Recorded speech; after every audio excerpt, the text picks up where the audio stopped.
Good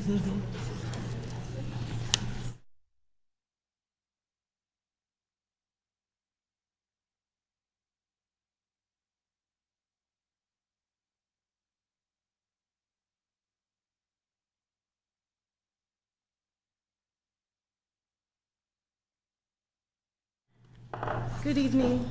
Welcome to the Maplewood Richmond Heights Board of Education meeting. It is January 18th at 7 p.m. All rise for the Pledge of Allegiance. I pledge allegiance to the flag of the United States of America and to the republic for which it stands, one nation, under God, indivisible, with liberty and justice for all.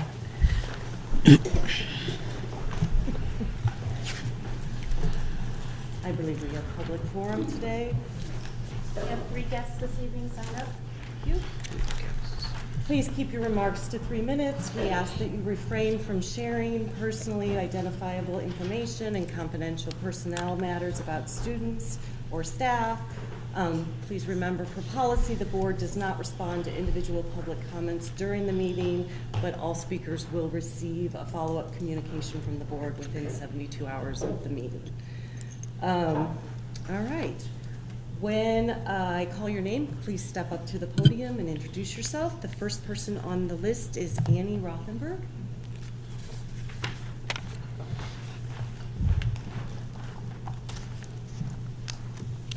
Hello, I'm Annie Rothenberg, and I'm a parent and a teacher in the district. I'm here tonight as a member of our district's NEA executive team. This school year, our members have been organizing towards collective bargaining with the district this spring for the 24-25 school year. We believe this process will benefit teacher retention and student outcomes, and look forward to holding our union recognition election and beginning the bargaining process as soon as possible. Tonight, you will be discussing the draft ballot and H policies brought to you by Dr. Jameson, which are required to set the rules and expectations for the election and bargaining process. As you know, Dr. Jameson shared these drafts with the union leadership team last week, and we suggested changes, which she then shared with you. Before your discussion this evening, we want to highlight 2 suggested additions to the HA policy draft that are essential. The policy draft states that negotiations must be finished by March 31st and a tentative agreement ratified by all parties by May 15th. We strongly suggest adding language that allows negotiations to conclude by May 5th for this year only. Our rationale for this addition is that the process of approving the policies and holding the election means that we will not be able to begin bargaining until mid-March, making it unlikely that bargaining could be concluded by March 31st. Extending that deadline to May 5th for this year only still enables the tentative agreement to be ratified by May 15th for the district to reach their desired budget and contract deadlines. The second addition we want to suggest is also related to the timing of beginning the bargaining process. As drafted, the policy states that a list of items to be negotiated must be received by the district by December 1st. We suggest adding language for this year only, stating that the list must be received within 10 work days of the election. We feel these are reasonable adjustments to allow the bargaining process enough time this year to reach a contract for the 24-25 school year. Lastly, we want to address the language in the draft ballot which defines the bargaining unit. As you likely know, the district moved social workers and nurses onto the teacher salary schedule in recent years, which was a great step towards equity for employees with similar educational and certification requirements to fulfill their jobs. We believe it makes the most sense for the bargaining unit to include all teachers and staff currently on the teacher salary schedule. However, the ballot draft you received from administration contains a stipulation that excludes social workers and nurses from the bargaining unit. If they're excluded from this bargaining unit, then there will be a need to organize an additional bargaining unit for them, which would require separate negotiations and potentially different salary schedules, which is inefficient and unnecessary. We strongly encourage you to reconsider this and change the ballot to language that includes all staff currently on the teacher salary schedule. The MRH NEA appreciates your consideration of these changes and looks forward to working with the district administration and the board moving forward with this process. Thank you for your time. Thank you. Next up, Ms. Moylan.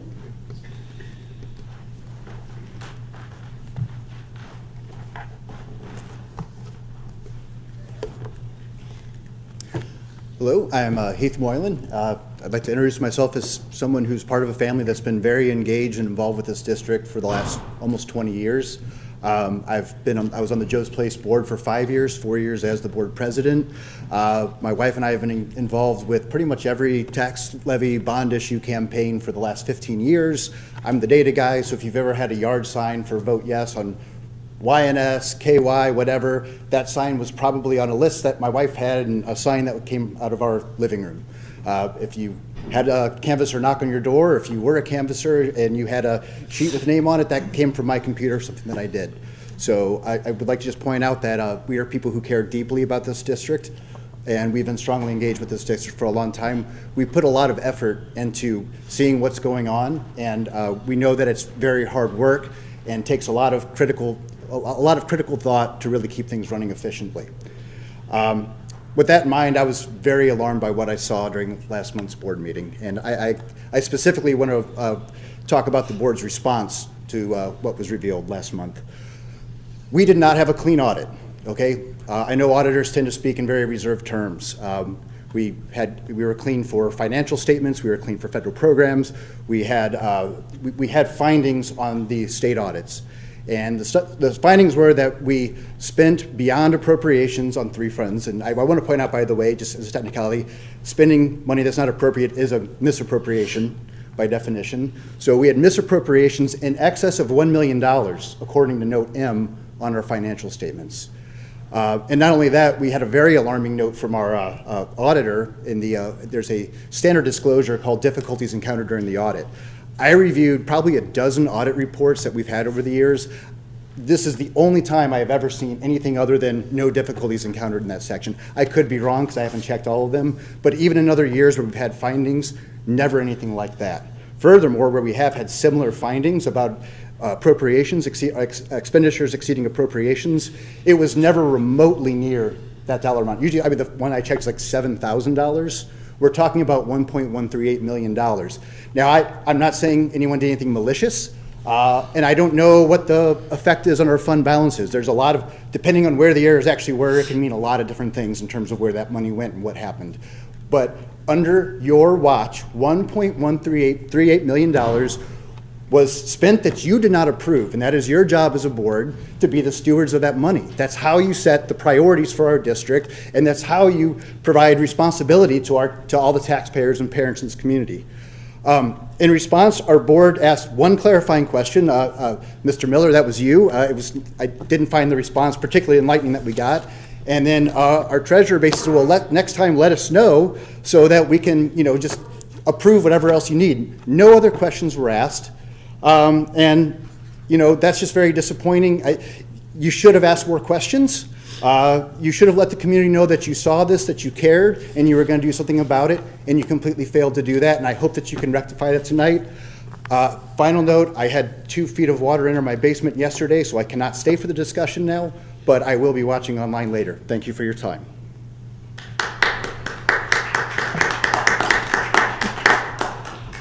Thank you. Naomi Warren?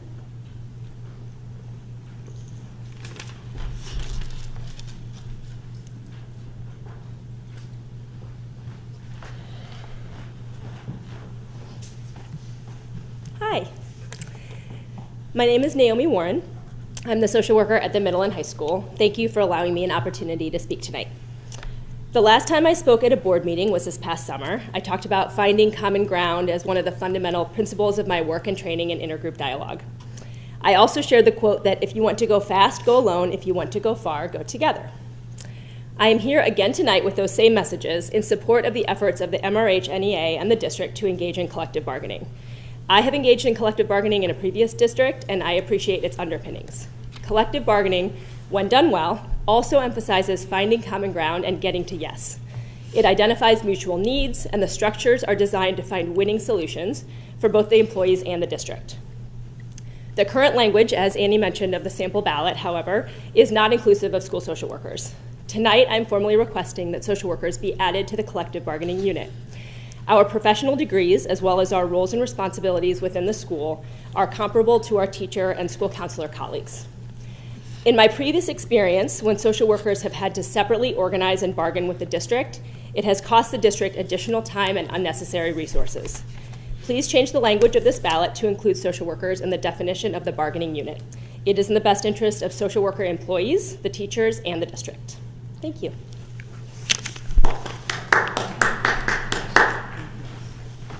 I'd like to make a point of personal privilege here, just based on the all three of the public comments. It has been the practice of this board for at least the past decade to consider thoughtfully issues of policy and budget importance to the district. And it has been our practice to bring things to public meetings multiple times so that we can digest information, so that we can formulate thoughtful questions and allow opportunities for our administration to formulate thoughtful answers. That practice is continuing this evening with both of the items that have been mentioned in public comment, and I appreciate that we will continue to be careful and thoughtful stewards with these important pieces of information. I want to thank our speakers again for sharing their perspective. We appreciate your time, and we appreciate our shared objective to make MRH the best possible district for our students and our staff. We do hope you'll stay for the rest of the meeting or watch us online later.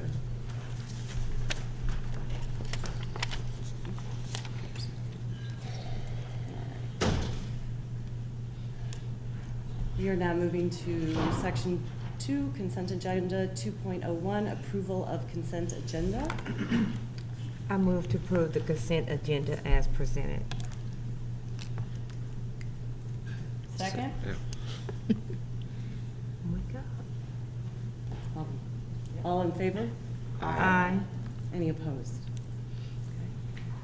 Okay. 2.02, minutes regular open session, December 21st, 2023.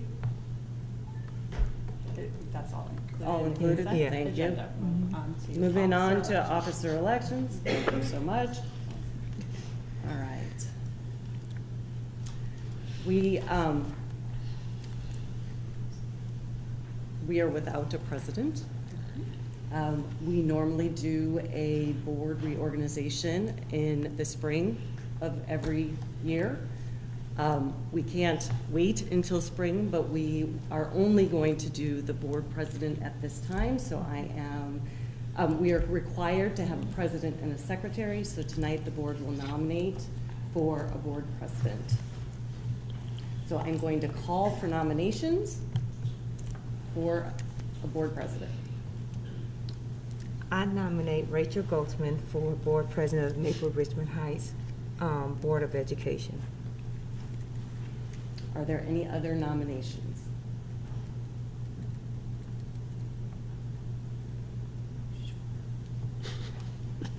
Hearing no further nominations, we will close nominations.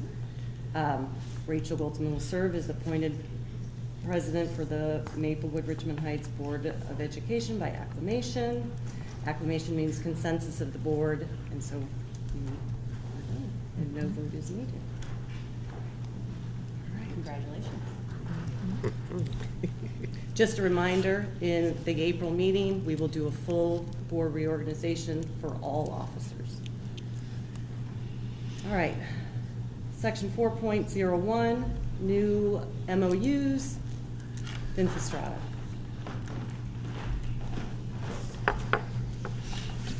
Good evening, everybody. Vince Estrada, Director of Student Services for MRH. The reason for my visit today is to talk a little bit about the MOUs that are in front of you today from BJC Behavioral Health and Super Social Workers LLC. What is an MOU? It's a memorandum of understanding similar to a contract, and the real function of that is to really outline the roles and responsibilities between MRH and an outside provider. It's a really common tool that's used regionally.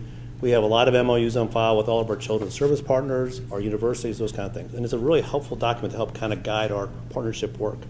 Our district leadership team felt strongly that any new MOUs should be vetted and brought to the school board for review, and also to be vetted by our attorney and to be presented publicly. So that's what I'm doing today. These are two new partners, so I wanted to kind of talk a little bit about that.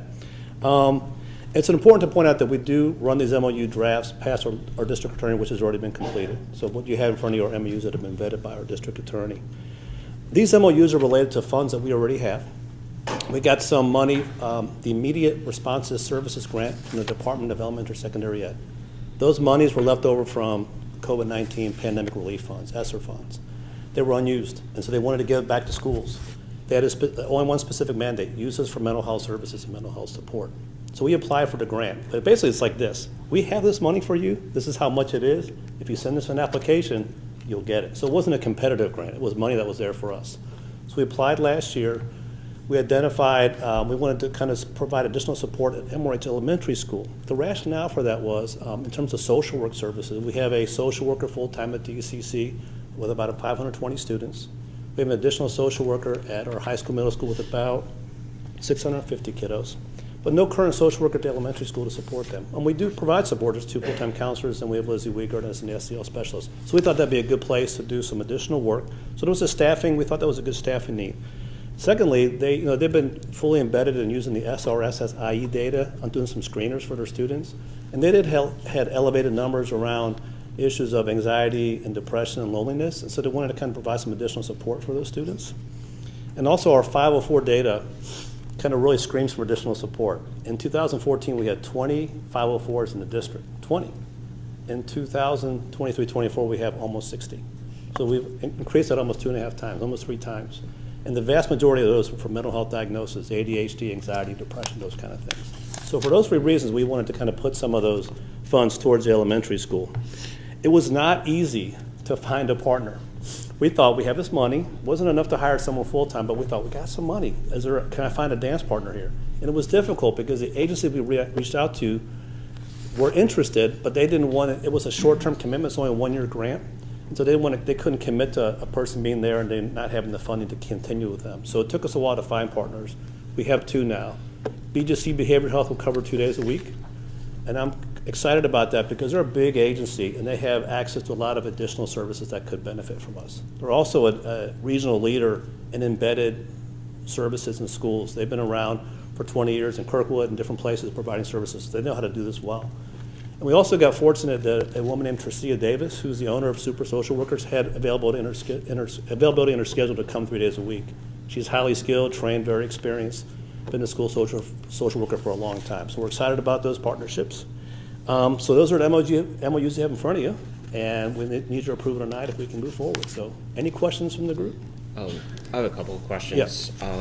My first question is, and I have no idea how this works, but we just heard from our school social worker about the importance of being included in the collective bargaining portion of it. Obviously, if there's an outside contract with social work services, there need to be a carve out. Is that something that they anticipate? Is that something that we would have to consider as, you probably don't know the answer of it. Yeah. That's something that I just would eventually like to know, and I don't need an answer today. Okay. All right. But the other thing, Well, hold on. Are you asking if a contracted social worker would be on our salary schedule? Is that correct? Because they're not our employees. Oh, okay. So it's just okay. Gotcha. But I will share with you. I think I'd included in the notes of the board. But the way we kind of arrived at the figures that we were going to share with those folks was based on our salaries that we do pay our current social workers, and also I used a resource from the Children's Service Fund, their reimbursement rates, which were considerably higher. I thought, okay. So we're in the ballpark in terms of what we're sharing with these 2 new partners through the MOU. Okay, and that kind of brings me to my second question: is how sustainable is this new partnership? Is it we're going to be looking for money every year, or is this something that how do we figure this into? If it's working, how do we make sure it continues to work? That's a great question. So the funds are only for the grant's only for this year. Right. And so we're going to do our level best to really provide some good services. We're also going to collect data to see if there's a case to be made to maybe look at some staffing possibilities. So as we go into the budget season this winter and spring and our staffing, we'll consider that. But we'll try to collect some data from these folks. What'll be interesting is we'll have someone actually providing services during that time that'll give us some real data to look at in terms of whether or not we want to kind of move forward with maybe making them more of a permanent position. And actually the timing is great because the one person only has a 6-month window to provide the services, and we really got fortunate there. So, well, we're going to collect data to see if that's I'm sorry. Is this in addition to like Youth in Need or organizations like that? Are they serving currently at the elementary school? They too? are. And what'll be different though is that we're going to provide more social work services, a little bit different in terms of like not doing clinical, necessarily all individual therapy and things like that, more flexibility to do home visits, work with attendance teams, do some classroom observations, do some resource, case management, those kind of things. So more broader scope. Just wanted to add to Josh's question. DESE just recently mentioned that they are looking through the new budget from the governor to provide additional funds for school districts to support mental health. So the hope is that the opportunity to reapply for the grant will present, and then Mr. Estrada and also Stephanie Bouchard will present to that, and we'll see based on the results. We're excited. And we're excited to have a K-12 continuum of social work services for at least this semester and see how that works out. So, any other questions? All right. Thank you for your time. Thank you, Mr. Estrada. 4.02, Board Policies HA and HH by Dr. Jameson.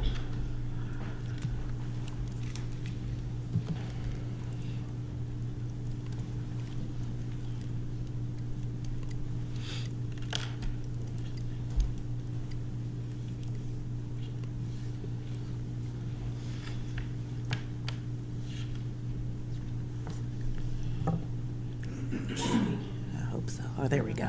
All right. Technology is temperamental. So I'm excited to bring for study policy HH and HA. I do want to begin by talking about the collaboration that we've had with MRH NEA, so it is not one that is contentious and adversarial. We have had ongoing conversations not only about the policies, what's in it, the time frame, but also the impact on those individuals who are included. As mentioned before, this information has been shared with the board in addition to the rationale, as well as conversations with the district attorney. So I do want to point out, technology wants to work. Lots of green mark-throughs from MSBA. So I do want to point out, starting on page 8, that we do currently have a process in place to work with staff to identify areas where we want to collaborate. So for example, if we're talking about salaries, leave policy, tuition reimbursement, those conversations happen through our compensations and benefits task force meetings and have happened prior to my arrival and have continued as a part of our system. With that particular group, we have actually the first year of one of the items that was brought forward is the largest increase for teachers this year, which is a 7.5% increase. We do know that there are other things that we definitely need to work on, and those are being discussed currently now. As we go through, just a couple things to highlight. The blue within the policy are things that are added to the policy, and the things that are actually strike-throughs are actually items that are being recommended for removal. Just as a note for this particular policy, it keeps, actually I should be on HA. I'm sorry, I'm on policy HA versus H8. For this particular policy, there were some key items that were actually identified by MNEA and are continuing to be points of conversation. So I do want to highlight those for the board as we go through. So the first item that was actually highlighted for the board in policy HA is under the area of scope. So that's page 9. And on page 9, currently what was recommended was the language of hardship, which is what was included from MSBA. So just for those who are not aware, the policy batch that we receive in regards to the H policies are presented to us through NSBA, and then we modify them based on the context of our district. So from the feedback and conversation with NEA, we have made modifications for hardship and actually added stress or emergency and pandemics. So that's added language based on the collaboration that was completed. Other areas that were highlighted by the association were actually on page 10. And I do want to put some spend a little bit of time kind of lifting these out in the area of initiation of negotiations and the language that's defined there. So one of the pieces within the policy talks about articles, which again, we're in the infancy stages of implementing and trying to get off the ground collective bargaining, but they would actually have to submit any requests to administration prior to December 1st. Of course, we have since passed December 1st, so I do want to lift that item out. The other item that was indicated by the association was around the negotiation schedule. You heard one of our teachers share what the impact of that would be, but here what's being recommended and the idea around this particular item is thinking about teacher retention and being able to distribute contracts. We did modify the language from what was provided from MSBA because MSBA actually extends the window to June 30. My concern with the June 30th date is that we will not have any teachers due to contracts not being submitted. And I do know that there are letters of intent that can actually be distributed, but that also includes additional work because you also have to process contracts. The good news is last year, the Finance Office actually implemented electronic contracts, so we no longer are walking around delivering those. It's an easier process for teachers. The other area that was identified was in the negotiation schedule. And so here you can find, it talks about the June 30th date, and the association is asking that consideration be given to a May 5th date and allowing an opportunity. So they are in the process of actually scheduling their election. We'll talk a little bit more about that. And then the other items that were shared during our meeting in regards to this particular policy. I'm going to actually pause before I go to policy HH and see if there are any questions from the board. I do have a question.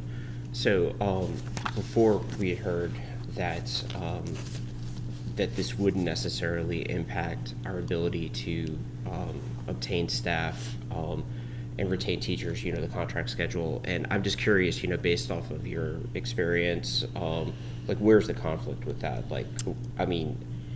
So I see it both ways.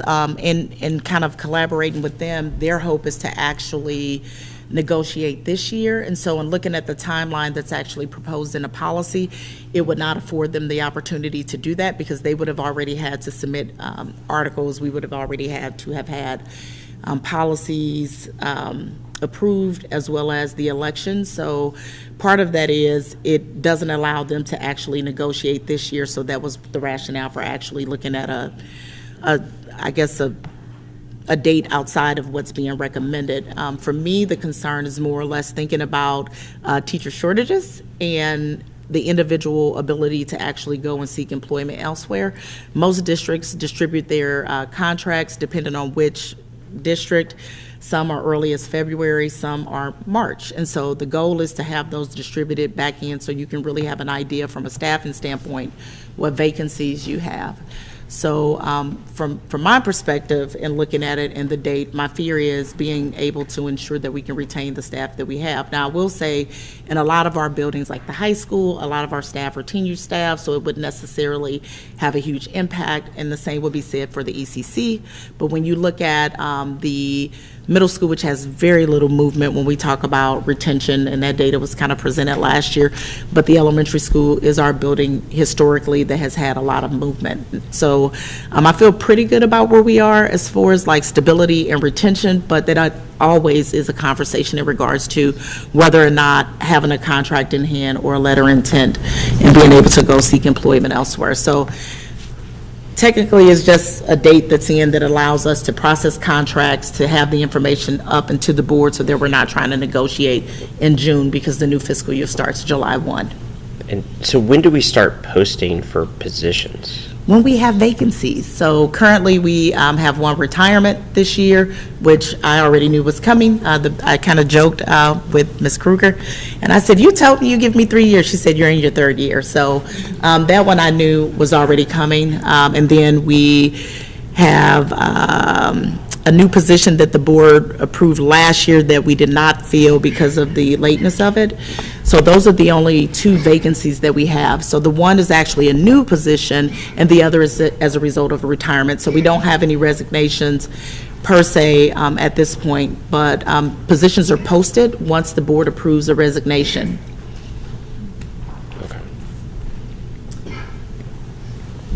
want to ask a couple of questions.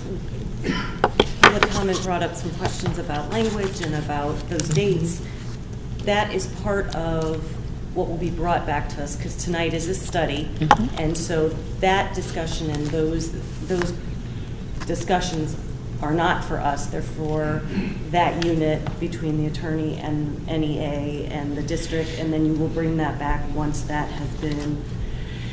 So for both of the policies, once the board has an opportunity to digest, as Katie Kaufman shared, that information comes back to administration. Administration goes and modifies based on the feedback or the questions asked.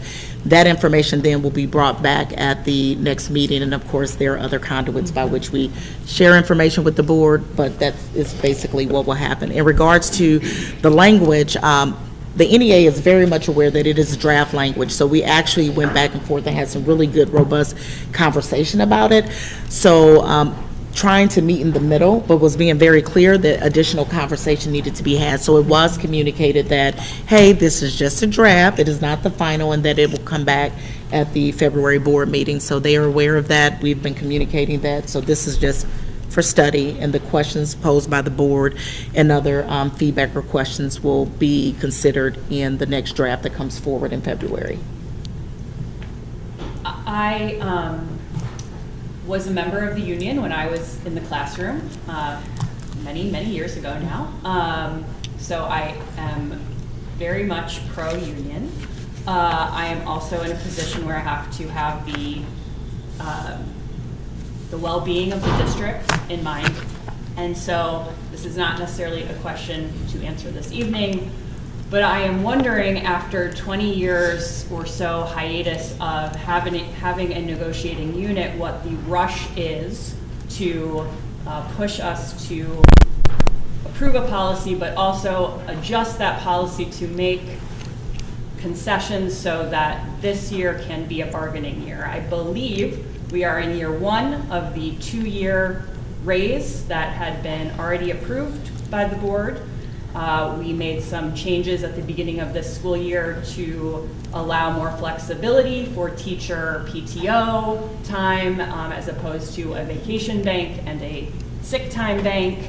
I recognize that there are many other items that may be desirable in a workplace, but I am very concerned about rushing into a negotiation this year, and am not yet convinced that I would be interested in making concessions around the timing of a bargaining timeline. I will bring this information and have this conversation with the representatives who I've been meeting with, and also bring this back to other individuals too. So I will have a response for that. And Dr. Jameson, when you're meeting with them, could you see if they have any information or statistics about how having a strong union presence would bolster teacher retention, or how districts do when they do have a strong union, as far as quality of life or whatever, something, the other side of the coin. So like, what's the benefit? That's what I'm saying. I will work with them to get that information. Thank you. I have a question. So, thank you guys for being here and expressing how you feel about it. What conversations is being held just in case it have to be 2 elections? What is that looking like, the what if, and how you guys are having those conversations, because I'm really curious about that and the process, what that look like. So right now, the petition that we received is that the NEA would be the bargaining unit for the district, but as you mentioned, we do currently have 2 associations, MSTA and NEA in the district. So right now the petition came from NEA, so there's a need for only 1 election. But as what was mentioned by Naomi Warren and also Annie, the conversation around looking at social workers and nurses included, which we'll talk about a little bit more, would require additional elections and so forth, and also expenditures of resources, not just from the district side, but also from NEA, because the cost is actually split. So it's not the cost is consumed solely by the district. So I do think that further conversation and discussion is needed. They have been great partners. We have pushed and pulled collectively, and the goal, and I love what Naomi said about meeting in the middle. It's Yes. about how do we do that and do what's best for staff so that they can better support kids. And so this is the conversation, and these are the questions that I have to better understand the direction and what we need to do for our community. And right now, I think for me, it's more or less continuing to answer the questions for the board and also bringing back any modifications based on either the recommendations by the association. And let me be clear, I'm not always a hard yes, and they will tell you that. I would say that's a great question. I'll bring this back. Let me continue to chew on it, because I do think some of the asks are okay. So like the one that we talked about with policy I think HA, where it talked about hardships versus the latter, that was one that was really easy and able to actually accommodate their asks. So it's not always about saying no. It's more or less about understanding what is in place, because once the agreement and the policies are approved, we are bound by them. And I want to make sure that we're not only doing what's in the best interest of teachers, but also students in the district as a whole. So we won't need 2 elections at this current point unless someone from MSTA says that they would like to be a unit, and then we would have to go through the process post and so forth. So right now, there has not been anyone from MSTA indicating that they are interested in bargaining, just our NEA reps.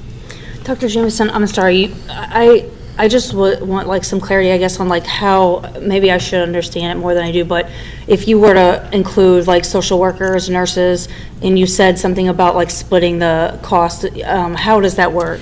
So, for example, you have to hold an election, and somebody has to sit there to process, observe, and there is cost with that. But once you get into the negotiation process, whether you're providing dinner, there are costs associated with it. So when you're talking about having whether it's the nurses and the social workers going through the process again, it's laborious, and the time associated with it. So being able to sit down and actually give time and better understand. So it's not just about the financial impact, it's also the human aspect of it and the time that you actually have to put into it if you really want to do the process well.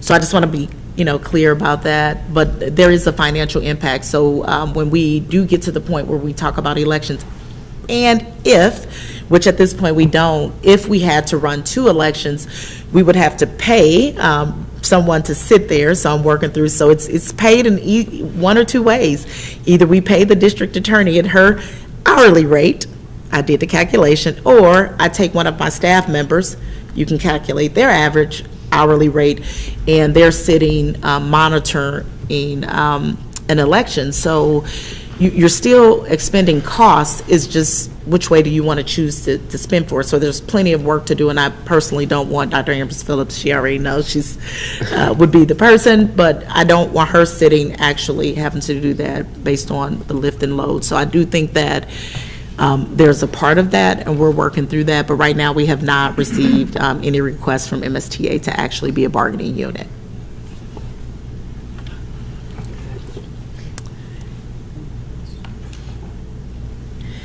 So briefly kind of talk about policy HH. The association did not have any feedback, if I can recall, for this particular policy. And so just to kind of remind community, board policy CH also talks about the administration looking at the policies and actually having time and review and revisions, hence what Ms. Kaufman said, we're bringing these policies back.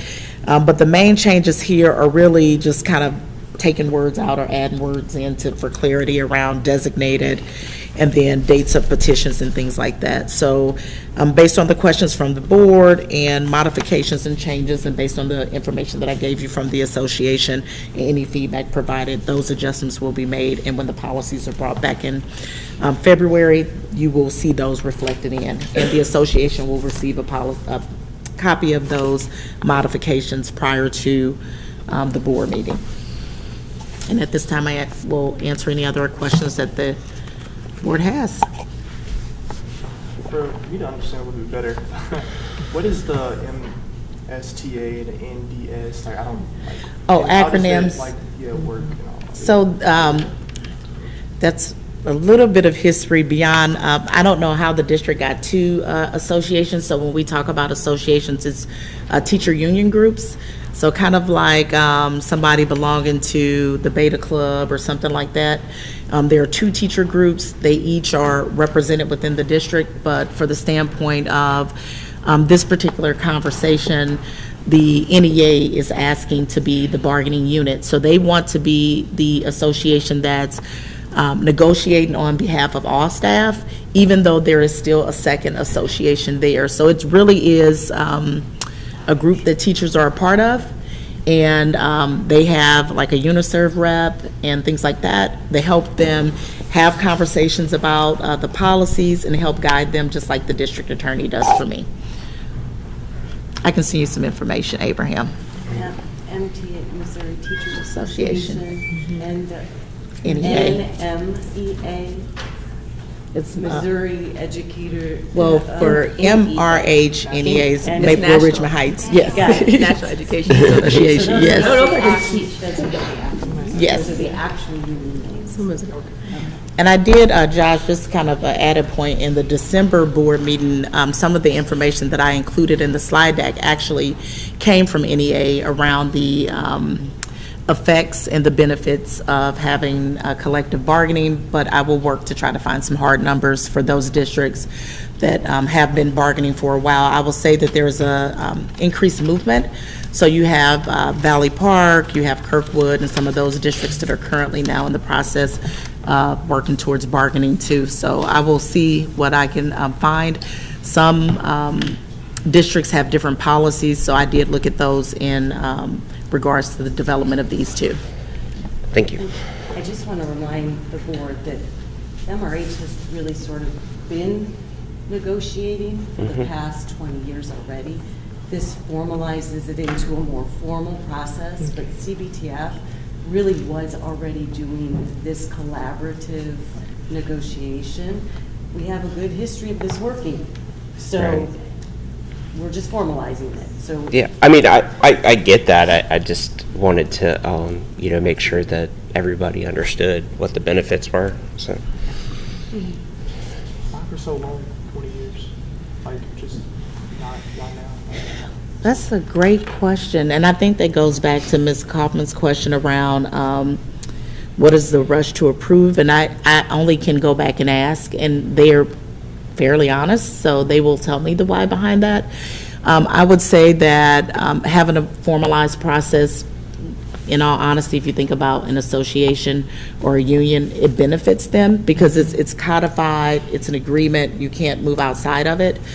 But we have, as Rachel has been sharing, we have been having these conversations. So whether it's leave, whether it's salaries, pooling of days, and we've made some great progress. But I think that is a great question for me to ask. There are other things that we're working on now based on the conversations in the Compensations Benefits Task Force groups that we have. So I think people are asking why we are continuing to have those meetings. We are continuing to have them because we do not have an approved policy. We do not currently have an agreement on file, and until that's actually completed, just to honor those individuals who are engaging in their work and who have been engaging in their work, we will continue.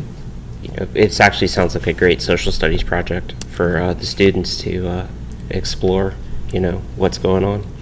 You can take that back to your PAL group, Abraham. Yeah.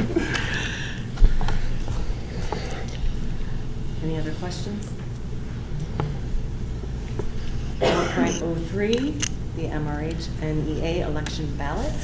So this is a draft ballot, and so just today we were kind of going back and forth. So it's the responsibility of the association to schedule the election. So here, the date, they have 2 dates I think that they're looking at that were sent, and once those dates are solidified, the location, it will be at the Early Childhood Center. The purpose for actually bringing the ballot forward is in order for them to have an election, they need a ballot. So this is a draft. Additional conversation will be had going back to what was shared by some of the individuals who spoke during public comment. This is draft language. So I want to be very clear about that.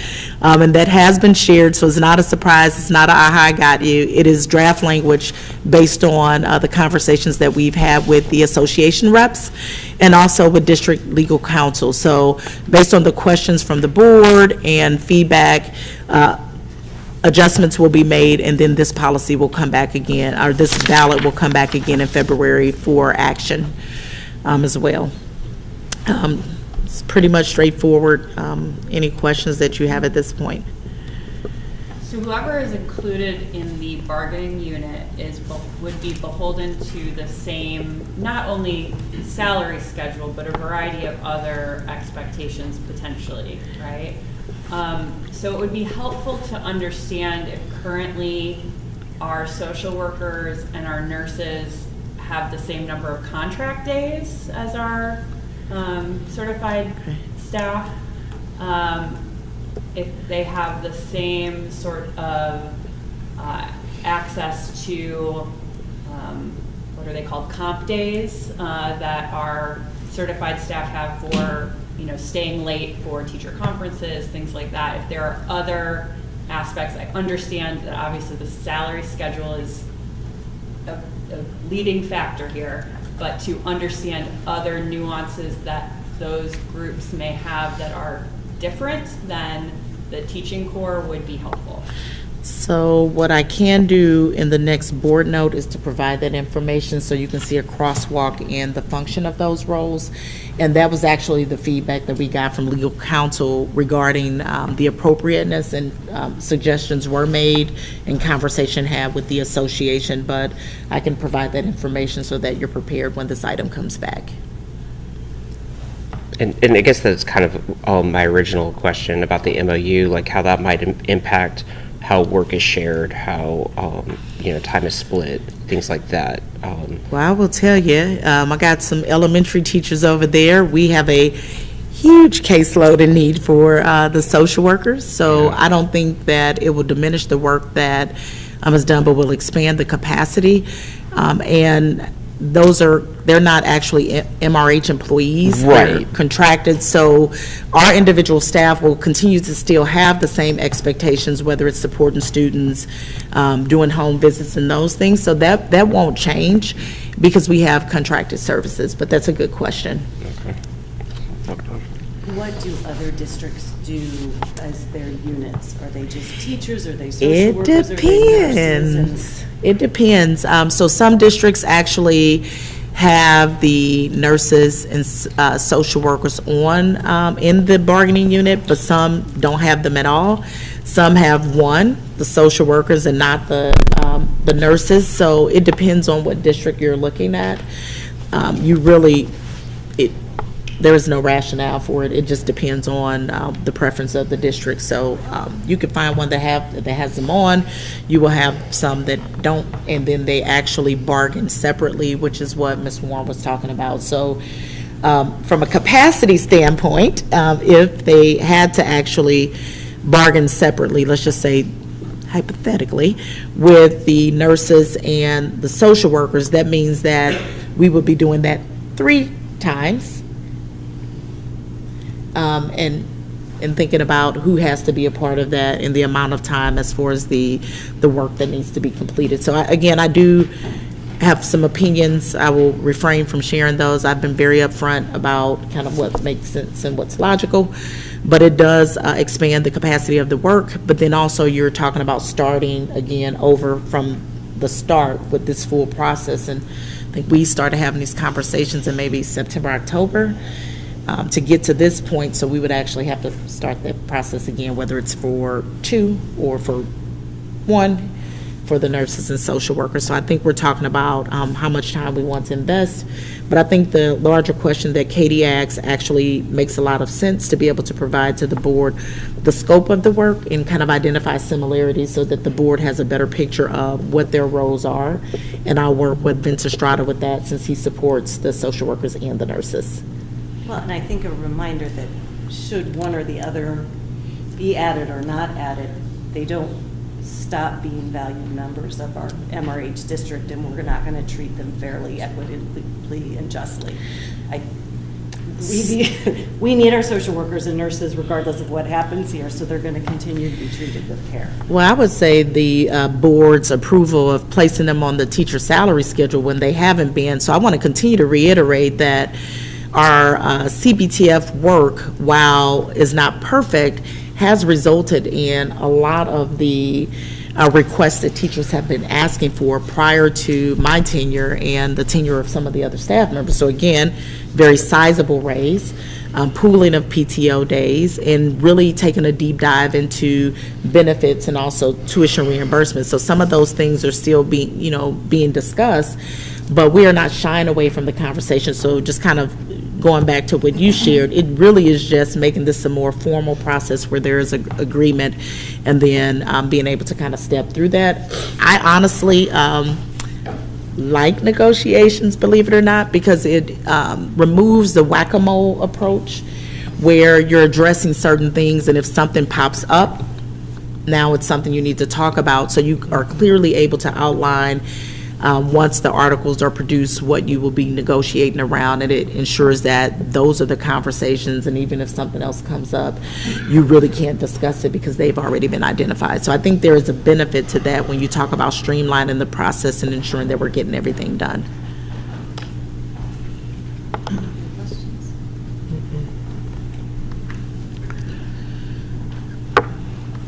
Moving on to admin communications, water quality update. Dr. Dietrich? Is Mr. Chambliss here? He was supposed to be. Is Mr. Chambliss here also? Yes. Oh, and Mr. Chambliss. Welcome.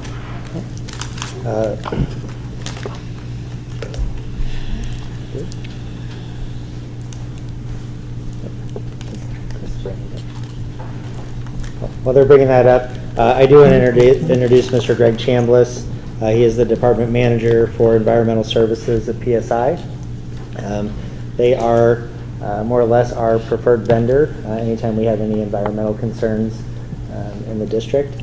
I will say that everybody knows that I am new to that position, or to this position. I was not aware of that when Get the Lead Out started hitting my inbox. And we did go with another company who is a very good, reputable company. But even though we did that, PSI has just been a wonderful partner at helping us kind of walk through that testing. And as you'll see in the presentation, the retesting will be done through PSI. But I do want to just say that they've been, even though they did not get the original contract, my fault, they have still been a very good partner through all of this. So Missouri statute 160.077 was known as the Get the Lead Out school drinking water. That was kind of triggering for me. Growing up, my dad was always like, "Get the lead out, let's go." And the first time I saw this email, I was like, "Oh gosh." But basically what it is all water sources, with the exception of custodial closets, hand washing stations, science labs, art rooms, must be tested for lead. So there are exemptions there. We only took one of those exemptions, and that was our custodial closets, because most of those run through soap dispensers. So we would have had to unhook our soap dispensers, do the testing, but we did not take any exemptions on hand washing stations, science labs, or art rooms. We felt that it was very important to get a true number in our district, because we can't take the risk of one of our little ones going up to a sink, and we could have just labeled all of them, non-potable water. We did not take those exceptions. I did not think that that was fair to our community. So what it is the state of Missouri approved $27 million for schools to test and remediate the water sources in school. So our expectation of all of this is zero for us. It's always nice when the state of Missouri gives us a mandate that is funded. So thank you to them. The new law, which went into effect in August of 2022, requires the schools to test their drinking water and follow recommendations to remediate water sources that test 5 parts per billion or greater. So mobilization efforts started in the summer of 2023 by testing companies or environmental testing companies. One thing to note, this is actually more stringent. The 5 parts per billion is more stringent than the current EPA standards. EPA standard is currently 15. That being said, as a parent, I'm okay with saying, hey, we're going to be more stringent on this. And by January 1 of 2024, every school must have a plan for testing. Okay? I think this is important to note because it's January 1. By January 1, we had our testing complete and we had our feedback or our testing results back. And work must be completed by August of 2024. As you'll see in a second, our plan is to be done by the end of February. This is not something that we want to sit on. This is important work. So that's kind of small, but one of the questions that I want to be responsive to the community. So some of the questions I got were, why did that email go out over break? Okay, why didn't we know ahead of time that some communication was going to come? And I'll kind of explain that as we go through there. So I will tell you, June 7th, I received my first communication. By June 7th, we were registered for the first webinar on how we go through this process. On June 15th, we attended the webinar. Okay, so just a week later, we were already getting information, making sure that we could move forward on this. Right after that, we applied for testing protocol from Accutech. On July 24th, it was approved. And then, obviously, there's some time lapse there with making sure that we get the PO in and the approvals. So, and then going into November 22nd is when we had our testing completed. So one of the important things is we did not want to do that while students were in the building. We're going to be sending people through the building, and that could be disruptive. So we scheduled that over Thanksgiving break. The group came in, they completed their testing. The feedback from them, it was that we were very well organized. We had somebody walking them site to site to site to make sure we did not miss any water sources. So we had lead people at each building making sure that we did not miss any sources at all. So here's where, after November 22nd, when can we expect results? First of the year. Okay? So I have a couple emails ready to go, send one to teachers. Hey, just so you know, we're going to be getting results back. Send something out to the community. Hey, just FYI, we had testing. We're going to be getting results back in about a week. And lo and behold, right before break, December 18th to be exact, they sent out, here's your testing results. And by law, we have to notify everybody within 7 days. So it was fine. I was actually walking out the door and getting ready to go away for a couple days, and I was like, okay, I'm taking my computer with me. And that's okay, because it's important that we have effective communication with our community. So we received it on December 18th. The next day, we had our preferred vendor for plumbing, Merlot Plumbing. They were in the building the next day walking the site with us and making sure that we were remediating those sites and ordering any sinks or parts that we needed. So I'm sorry, December 19th, we had the meeting. On the 20th, they had their person back out walking the building and making sure that we had everything we could. We also, anything that was out of compliance, so whether they were sinks, whether they were hand washing stations, we noted those right away as non-potable water. I had a personal conversation with anybody who was in charge of that specific area.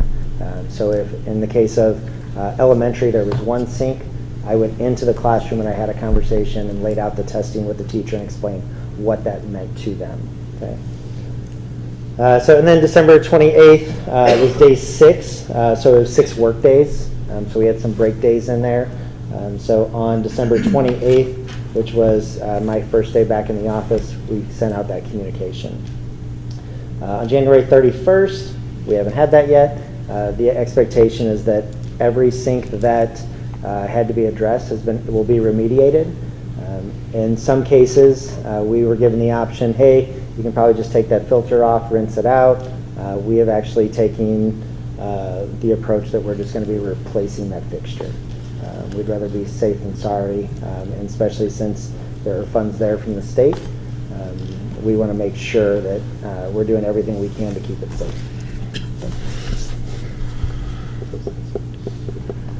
So building by building, ECC, we have ECC teachers in the house today. I'm going to give them all the credit. They had a great report card. 0 samples of 89 were in need of remediation. So that building came back clean. Elementary tests, there was 1 out of 61 sources that came back. This sink was in an educational classroom. The teacher stated never gets used. There's actually, there's 4 sinks in the classroom. When you walk in, there's 2 sinks that looked like they were in use, and there was one kind of back in the corner. That was the one that tested. We immediately put up non-potable sign on it, and they were like, don't worry about it. Kids never use it, we never use it. And I said, regardless, we're going to get it addressed. Our largest concern was at the middle school, high school, and when I say it's the largest concern, I'll let Mr. Chambliss speak in a minute, just as far as from a professional perspective, what do these results look like, as far as in comparison to other districts, in comparison to how we've handled the situation. But we had 10 out of 145 water sources came back as needing remediation. One was in a science lab, which, if you remember, we could have just put a sign on that and just moved on, and that would have never shown up in our testing. We made the decision to test there. We did have one come back, and since then it has been marked off and students are not using that. I will say this, that having the communication with a science teacher about this was really fun. It was like, because I was like 5 parts per billion. So they were just really excited just about the science behind it. So one was in a brand new class restroom, and that one kind of has us puzzled because it's new plumbing going into that area. There are 4 sinks, hand washing stations there, and one of them, regardless, it's a brand new fixture, it's being replaced.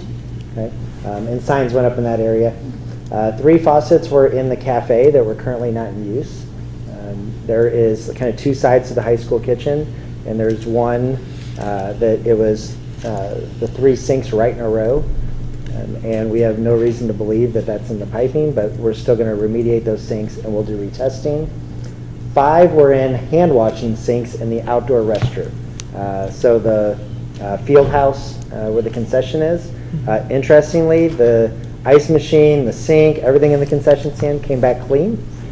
So we really think those faucets out there are very, very dated. So again, we will remediate those sinks, new fixtures going in, and we feel very confident that when we do retesting with PSI, that we will get a clean bill. If we don't, we will continue to remediate, but I really feel compared to other schools, there are other schools doing great jobs as well, but I feel like we are ahead of the game. We've handled it well, and I will turn it over to Mr. Chambliss. When Dr. Dietrich sent me the results, I was questioning, thinking, wait a minute, you got to have more than this. And kept looking through. Like I said, we've done about 10 school districts throughout the metropolitan area, and the results that we've seen on these are, the number of failures versus the passing is unbelievable. Especially some of the older some of these schools were, and the majority of them were hand washing stations, hand washing sinks that, again, by law, you don't have to sample. As Dr. Dietrich said, EPA is 15 parts per million. Missouri American Water, where most of us get our public water, 15 parts per million. So when the law first came out, everybody scratched their head and saying, okay, we've got 15 coming in, how do we get 5 coming out of the faucet and stuff? So we were pretty skeptical and talked with the state numerous times and everything else on it. But like I said, most of these samples that we've taken have all been very good. The company that they used, the lab that they used, very reputable. Almost as good as PSI, but not. They're a very reputable company. It's the lab that they use is the lab that we use and stuff. Even though they're in Illinois, they are a state of Missouri certified drinking water lab. So again, the results, well, with everything going on here, fantastic. And another reason that we do it during school, non-school hours is you go in, you flush, and then you've got to let it set for 8 to 18 hours. So you can't really do that while school's in session and tell people don't use the water. So again, you do it summer break, spring break, Thanksgiving break, winter break, things like that is when everybody's doing it. Gotcha. Thank you. Are there any questions from the board? Is this yearly? It is not. It is not. So my understanding, you can correct me if I'm wrong, if any of these failed, also in a time 10 years prior, then we have to continue testing that space. Is that correct? Correct. Okay. We recommend any failures to sample every year. If for at least 3 consecutive years that you get good results. And then we also recommend every 5 years to sample everything. The state has not come out with anything that says this is how often you do it, but we believe if they're talking with them, they're going to come out with something to say, yeah, we need to double check to make sure. And hopefully we stay at 5 parts per million, because originally they wanted to go down to 1. And it's like, no. The lab cannot analyze anything less than 1, so we're in trouble then. The question you mentioned that it's 15 coming in, but then you want it 5 coming out of the sink. So is most of the remediation filters in the faucets, or is it? No, it's just for some, most of the time is, like I said, the Missouri American Water, even though they have to be 15 or less, most of the time we're well below that. But by law, it's 15. But again, most of the, based on our samples, based on what we're drinking out of our home and everything else, everything's way less than 15, probably less than, most of it's less than 5. Most of the results you get are less than 1. So there's very little lead in the water. Thank you. Dr. Dietrich, I think your letter to the community, though excessively communicated, was exceptionally clear, and appreciated what you prepared for our community to, again, alleviate fears quickly, and obviously the plan that you put in place is well underway. So just wanted to publicly appreciate you and that communication. Thank you. Thank you very much. Thank you all. Thank you. 5.02, construction update. Ed has a really good video later on property update. So I really want to focus on a new project that's going on in just a second. But one thing, a couple of things you're going to see with Ed's presentation is yesterday we officially opened up the area to students. So last Tuesday we opened up at a basketball game, the gym lobby. But now officially our first floor and our second floor are officially open. Students and staff are welcome to move in. We're still waiting for that ground floor. The majority of it, we were able to open up one area of that, and that is the wrestling room. That was a lot of fun. I planned it with the wrestling coach. I walked in right as they were getting the mats out in the cafeteria, because that's where they've been practicing, getting ready for this. And I walked in, I was like, "What are you guys doing?" They all kind of jumped, and especially since I'm not a yeller and I had most of them as principal. And I was like, "Get those mats and get them in your new wrestling room." And if you could have seen just the excitement, like they jumped up, they grabbed the mats, and they had it set up in about 10 minutes.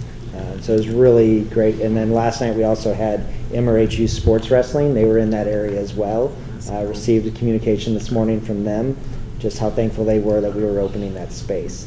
But we're very excited about seeing people move into those spaces now, and just seeing, it's kind of funny, you see the kids walk down the hallway and they kind of look in and it's like, "It's okay, go ahead." And they walk in with just kind of big eyes. So, and then I should have so the second project is the Maria J. Langston Administrative Center. So we received our approval from the city to go ahead with demo last week. And literally as they gave the approval, I called Legacy, who is our GC on it, and they were there within the hour starting to knock down walls. They were really just eager to get in there. So as you'll see, if we can go back just real quick, this is as you walk in the door. This eventually will be a double door that leads into the boardroom. Go ahead. This, I believe, is Dr. Shonda Amber Phillips. I think this is her office. I think we're just going to leave it as is. But as you can see, they have made, in about 10 days of work, they have made a lot of progress. This is actually Dr. McGee's office towards the back, and Miss Phoebe McVeigh, her front desk will be right about here, but it will be a little bit more open plan there. And then this is the back hallway that is not getting a lot of remediation. Most of it is just new paint, new carpet, some new cabinets. We're really trying to be good stewards of dollars. and making sure that we're investing where we need to invest.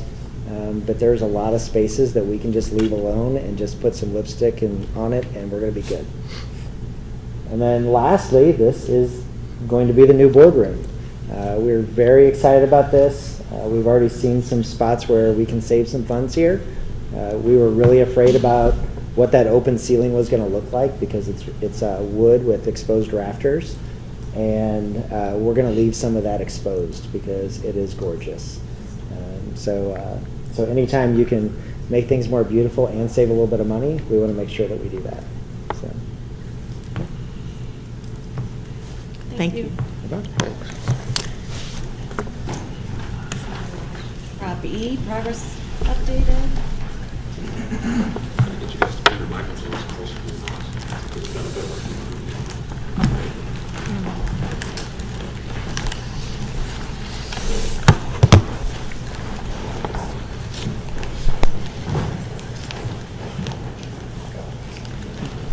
Wherever I go.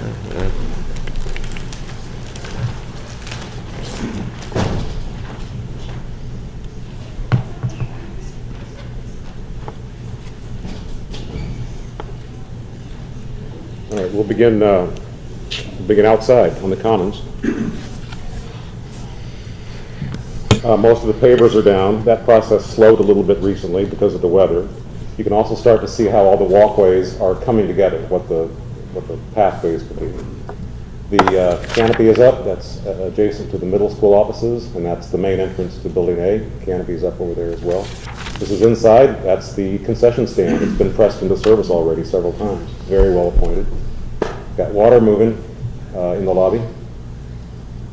That's the, I call it the rainbow glass at the basins. That's right inside the entrance to the gym lobby. Chairs are in, low ones, the high ones.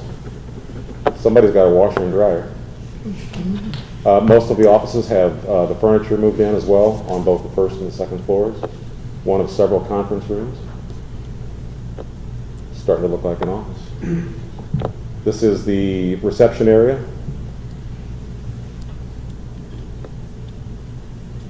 There's a big bench right there.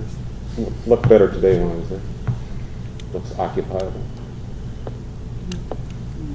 Just a couple of days ago, they were screwing handles and installing locks on the doors, but as of today, it's fully functioning. They took it to them. This is the flooring that's in place in the gym. It's ready to go. They're having some leveling issues that they're working on right now. It's a quick little peek, rendering of a possible trophy case. The last high school staff meeting was not a traditional staff meeting in some room somewhere, but Ms. Huffman took her crew through the spaces, and there was a lot of oohs and ahs. It was really nice to witness that, led by Dr. Dietrich, of course.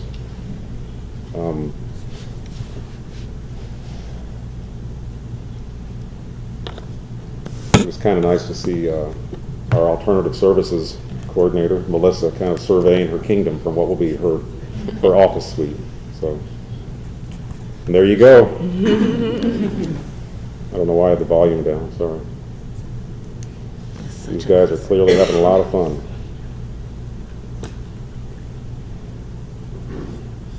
So thank you, Dr. Dietrich, for the video.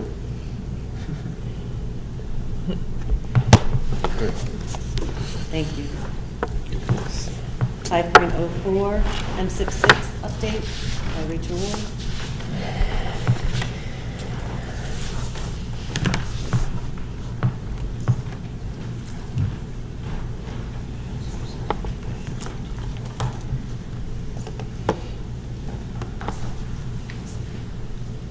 Well, good evening. My name is Rachel Ward. I am the Coordinator of Assessment, Data, and Accountability for the district. I am here this evening to share our APR results with you. So APR is our annual performance report. It is a scorecard or a score that's provided from DESE using our new MSIP, Missouri School Improvement Program, version number 6. So before I start, though, I need to address the 2023 MAP and EOC results. So a big component of our APR are our academic achievement. And so the MAP and EOC results were given last spring. They've been back. Individual student results have been shared We've been looking at them and they're shared internally, but they've been under embargo and we can't share them publicly like as a summary until now. So I'm going to share them very briefly at a very big district level. So first I'm going to start with when you take the MAP or the EOC, so MAP is the Missouri Assessment Program, EOCs are end of course exams. Those, they come out, when students perform, you get below basic, basic, proficient, or advanced. So proficient or advanced is what we aim for. So everything we're looking at are percent of students that are proficient or advanced. This is all grade levels across the district. So ELA is grades 3 through high school. Math is 3 through high school. Science is grades 5, 8, and bio. And social studies is just American government after that course. So this is 21, 22, and 23. We finally have 3 years worth of comparable data. And so there's 3 years there for you to see percent proficient or advanced. So as you can see, this year's data was consistent with a slight dip in ELA and science in overall proficiency. The next slide has MRH and the state. As you can see, about overall 50% of MRH students are achieving proficiency, around 40% overall, generally speaking, at the state level. Now the next slide here. Throughout this presentation with APR, I'm going to be talking about student group or student groups, and that is through MSIP and APR. A way that a way that we get some points is by student group. So first I want to explain what student group is and what that is. So a student is considered, like their scores are considered part of the student group if they are Black, Hispanic, receive special ed services, do not speak, like if English is their second language, and free and reduced lunch. Did I say that? So those are our 5 categories that those scores get considered as student groups. So when we're looking at our student group achievement, again, this is district-wide, ELA, math, science, and social studies, same as before, but just our student groups. You can see we had a decline, especially in ELA and science from the past when you compare to the 3 years. And the next slide is the same, MRH and the state, just for student group. You can see across the state and at MRH, we are below 30% proficiency for our student groups. Student group or subgroup is what it was called. The old version of MSIP has been a concern over time and historically. But what this slide is showing you is that since the pandemic, it has been a significant concern and we are not back to pre-pandemic achievement levels for our groups. So, MAP and EOCs all go into this thing called APR, Annual Performance Report. It's a way that Missouri DESE uses MSIP to communicate, how schools are doing and districts are doing to parents and stakeholders. A couple things I do want to talk about. We are MSIP 6. This is our 2nd year in MSIP 6. It was MSIP 5 before that. And so we're going to look at 2023 APR, which can only be compared to 2022 because they're the same calculation methods. Also, we're still kind of phasing and easing our way into that, so we're still getting points, and we're not fully in MSIP 6 at this point, and I'll show another slide in a minute. So some reminders about how MSIP 6 is calculated. It's a weighted calculation. You've got 70% performance, 30% continuous improvement. All of these categories down here, student achievement, both for all of our students and our student groups, are growth. Success Ready represents college and career readiness measures, graduation rate, graduation follow-up, advanced college credit, things like that, all go in that performance. And then continuous improvement is our CSIP, which is our strategic plan, climate and culture surveys, turning things in on time, and then down here, attendance is in there, and the kindergarten entry assessment and the individualized college career and academic plan. So that's all how it's calculated for MSIP 6. Quick overview of that. Thank you. Man, I had this in a slideshow that all binged in, but that's okay. So the whole point of this slide is to show you that 12 additional points were added this year because we added some growth points for science and social studies, and next year 8 more will be added for this response to standards component. Eventually we'll get up to our full 200 points for MSIP 6. That was the whole point of that slide. This next slide is just kind of to show you, so MSIPS 5 calculation was 3 years ago now. That is this green bar here. These are all districts across the state and their APR scores. So in MSIP 5, you can see a lot of districts were over here. The average was in the 90s. And these are the accreditation status. Look at those, what those bars are. So a lot of them were accredited with distinction. So everybody was doing a nice, good job. And so then now with MSIP 6, it's a much more of a bell curve, as you can see. So the purple was last year, the yellow is this year. Very similar results, very little change across the state. The state average for MSIP, or for their APR, was a 76. 76, right there in the mid-70s here, which is consistent with that bell curve that you're looking at. So that's just to show you the impact statewide. And last year to this year, no significant change. So now let's dig into MRH's APR. And since we can compare 22 to 23, we're going to keep that pattern going. So first off, last year's APR, right there, 87.2. Those are the points we received in performance and continuous improvement.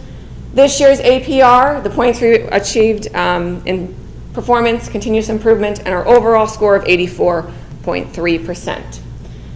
The difference between the two, we did decrease 2.9%, decrease 5.4 in performance, and with an increase of 3.8 in continuous improvement.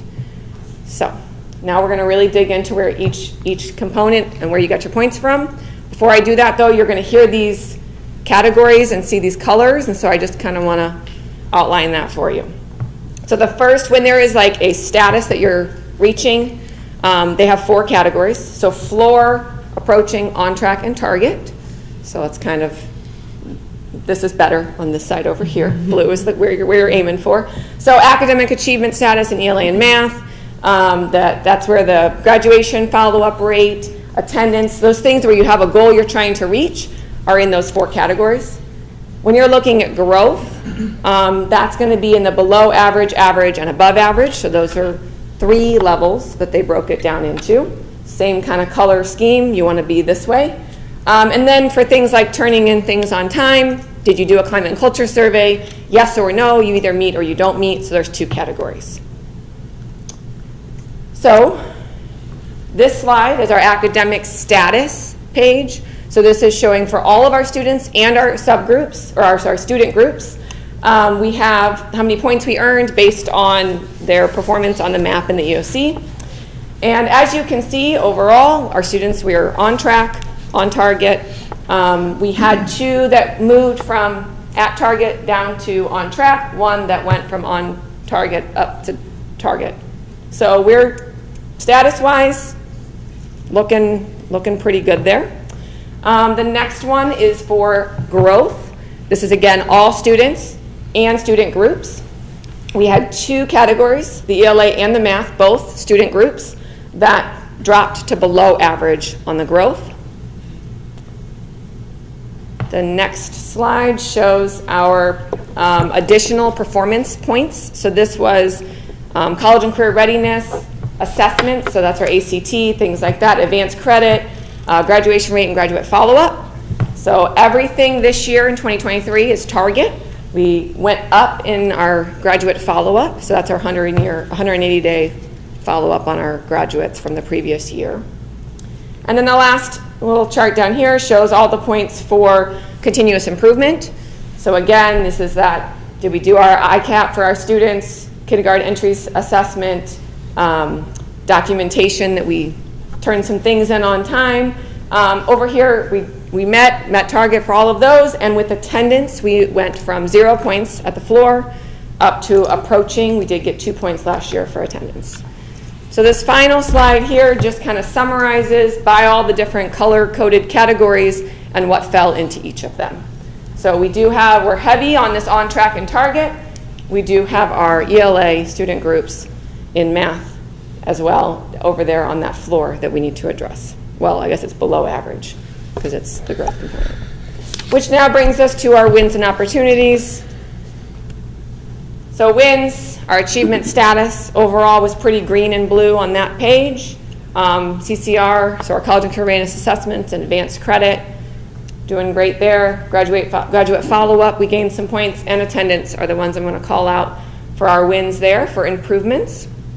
And our opportunities, big opportunity there, ELA and math groups, or growth, specifically our student groups. And we can start preparing for our response to standards for those 8 points that are coming. So our next steps, action steps here, you can read that, but continue using our building instructional walks and our building improvement plans to identify look-fors and align our professional development.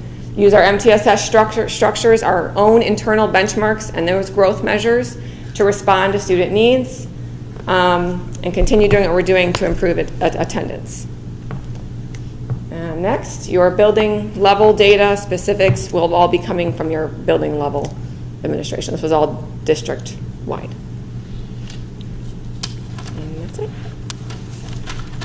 I have a question before you leave. So I saw that there were, for certain levels, they were on target, but then below average for growth. Like, what does that mean? Like, how can you be on target, but then at the same time not growing? Does that mean that you're already, that just means that you had, excuse me, does that mean you had less people to catch up? Or does that mean that you're stagnant in one area? Like, where does it? There are two completely different calculations and measures. So status is, did you meet this bar? How many students were proficient or advanced? What was your MPI? Growth is a completely different measure. That is, I can go into explaining it if you would like. I guess you don't need to. More or less, the bigger picture is that the state changed how students can grow within the bands. And so at one point you got a specific score. Now you can get a 1 point this depending on how you move through. So the growth one is primarily for our student groups, which as you can see is still an opportunity. So some students could meet one, but actually when you look at the groups, they're not meeting the other for a growth standpoint. I mean, I guess what I'm saying is that those two categories don't make any sense to me if it's not on target, if there's still growth. You know what I mean? DESE defines those, and I will say that they've actually, I'm pleased with the shift that they made with the distribution of the performance index, because we get rewarded, so teachers can probably appreciate this. It's more difficult to move a student from below basic to basic. Right. So now they are putting some space in so that a student moves within that band. They're still not basic, or they're not basic going to proficient, but they've moved and increased in proficiency or in that area. So I think the logic behind it makes sense, but because of the way that it actually is put together, I think it does make it very challenging to understand, but it's not looking at the same thing. Okay. And the other question, it looks to me from the bell curve, is that the standards are a little higher now than they were in the past. So that we're doing so well with those improved standards, I mean, I'm encouraged by that. Yeah, and some of the calculations are designed, so some of the growth targets are designed, that's why it says average, below average. It is a bell curve. They take the growth that all students make, and then they rank it. So it's a very complicated formula. We've listened to many presentations about it. I still couldn't exactly explain it to you or be able to reproduce it, but it is a completely different calculation. And yes, it is a different spread of scores, as you're seeing. But clearly there is a decline in our student groups. What is our thought for why? That is a fantastic question. I mean, that's a big deal. Yes. And especially our student groups. Student groups. Yeah. So I think if you go back to the action steps. So we put things in place. So one of the things, if we do look at our climate and culture survey results, one of the pieces that came out last year and still is one is around resources and having conversation about that. We are looking from the standpoint of curriculum, resources, and then also interventions that are in place, so the multi-tiered systems of supports. How are we identifying students early, and then what kind of interventions they are actually getting. But being more aggressive in our approach. When you look at surrounding districts, who service the same groups of students, they are actually seeing growth in that area, and so it's an opportunity for us still that we are working towards. I will say in my last monthly collaboration I do with principals, and for the middle school, Mr. Zitzer was sharing the level of growth from the local benchmark NWEA. So really looking at data to identify who those students are and making adjustments for that. So they're making adjustments for this semester and looking at how they can better use their time to support the needs of students. So we're doing the work. Change takes time, I think, and looking forward to seeing the outcomes from this year's assessments. And I do want to say that this is one of many data points. I usually will say that I love the state assessments, but I value our local benchmarks more because the teachers actually use the data from that to make instructional responses, and it is more frequent. So by the time teachers get MAP data, it's old. So Dr. Jameson, you mentioned before that they are keeping track of, sort of within these categories, if you're below proficient, you're moving to almost proficient to proficient. They're keeping track of that. Is all of that happening? So, how do we know what's working and what's not working? I guess that's my point. So it's at the building level. So the state doesn't know. But what I'm saying is, we have to know. Yeah. The data tells us that. So my conversation with Mr. Zitzer, I think that was yesterday, he was able to show me his data. So he actually keeps a spreadsheet in his professional learning communities. He's having that conversation, and also in his team. So the teachers are actually planning to support students, and then they look at data regularly. The same would be said for the social workers who support the students. As you can see, Ms. Ward highlighted that we had an increase in the area of attendance, and I want to continue to reiterate, it's just not just about kids being in school. It means that they have access to content, and so it's important for them to be here. So that is just one data point, but the building principals actually track data, and that information will come back during the February work session where they will give an update on their goals, growth opportunities, similar format, as well as what their next steps are in order to continue to improve outcomes for kids. Okay, and I guess my whole point about bringing that up is that, we get these updates every now and then, and like you said, a lot of time, by the time we get the information, it's stale, and so what's the point? I think I would just, if we could somehow show the community that there is stuff that is going on between the data points, just to sort of help understand what exactly y'all are doing.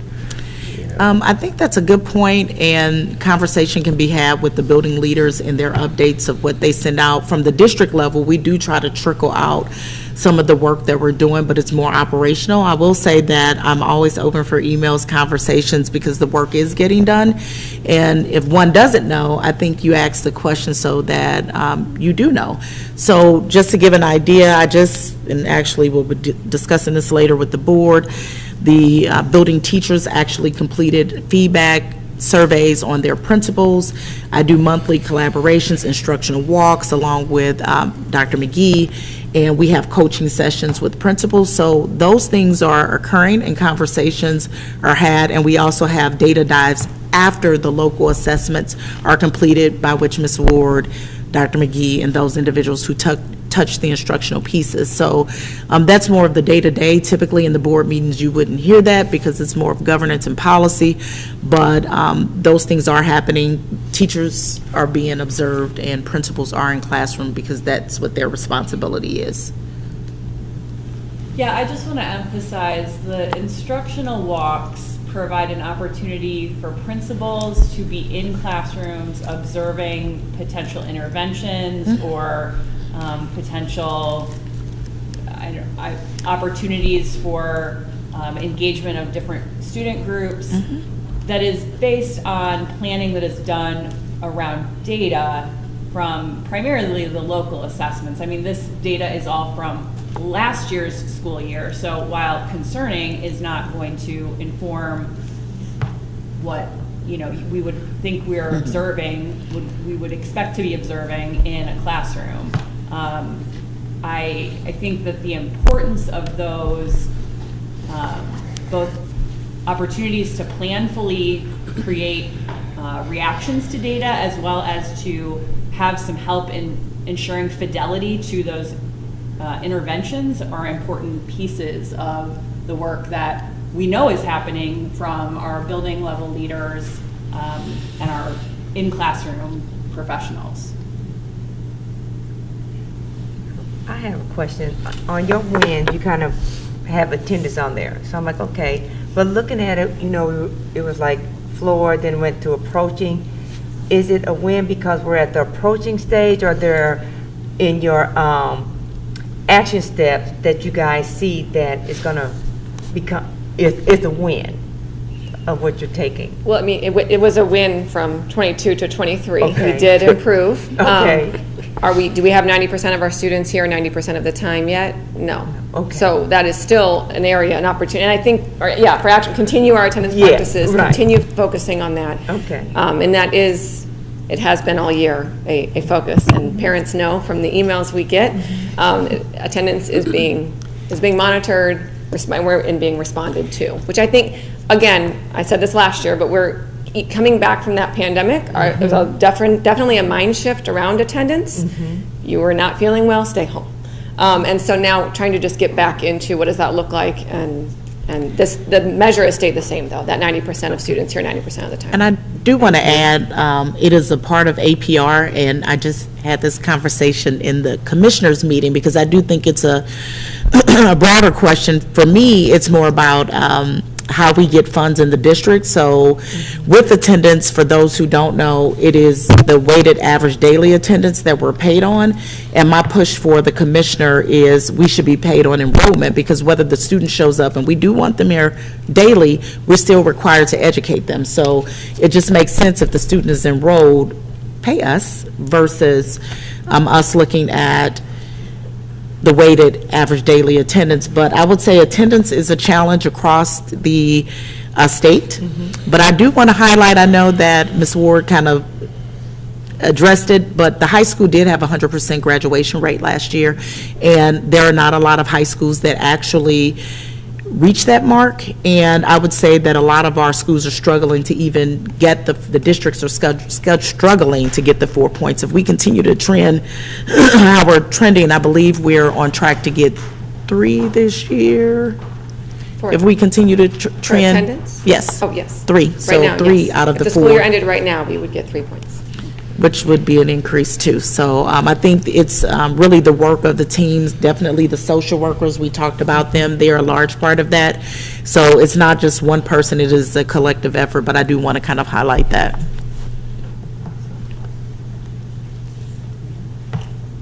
Thank you. Thank you.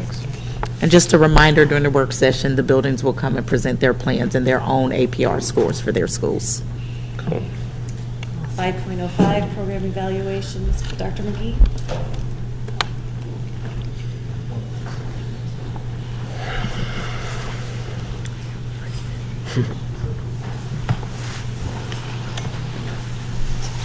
All right, good evening, board. I provided you 2 documents, one a rather extensive and detailed walkthrough of all the events that have occurred over the last year, and then sort of a shorter slide presentation just to give you an overview and engage you in some conversation.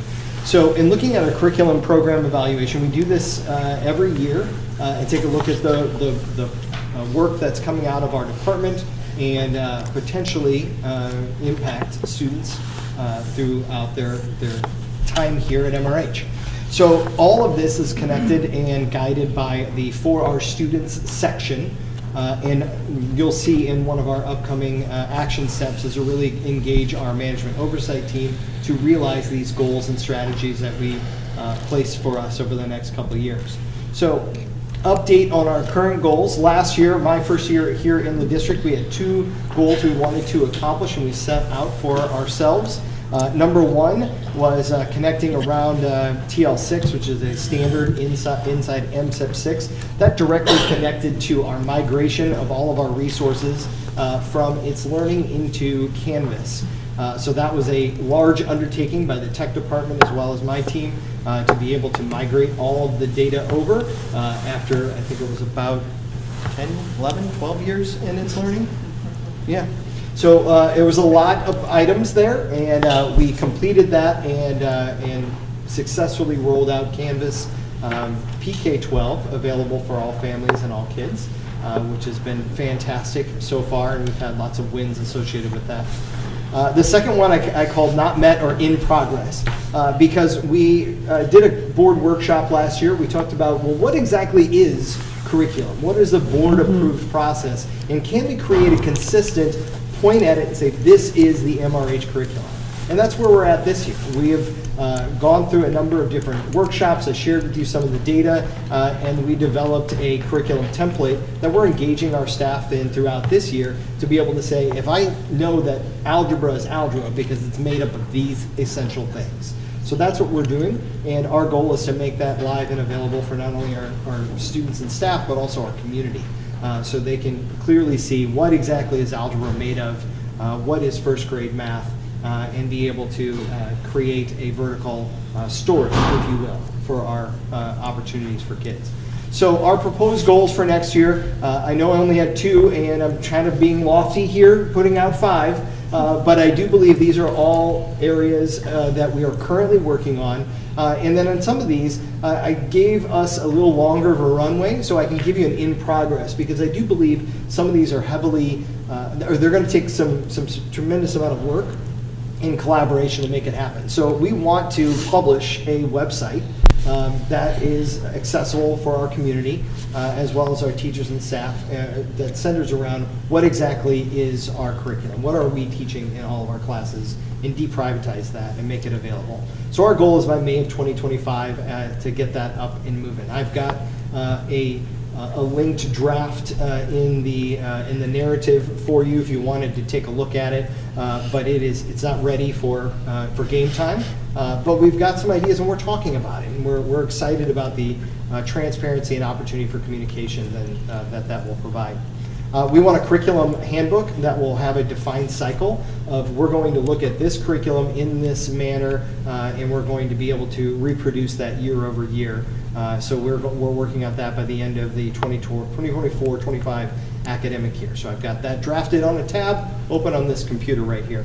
And then we want a clean and clear resource adoption process. Dr. Jameson talked a little bit about there being potentially either inconsistencies or a lack of a consistent resource. And we want to make sure that we've got a clean process to make that happen.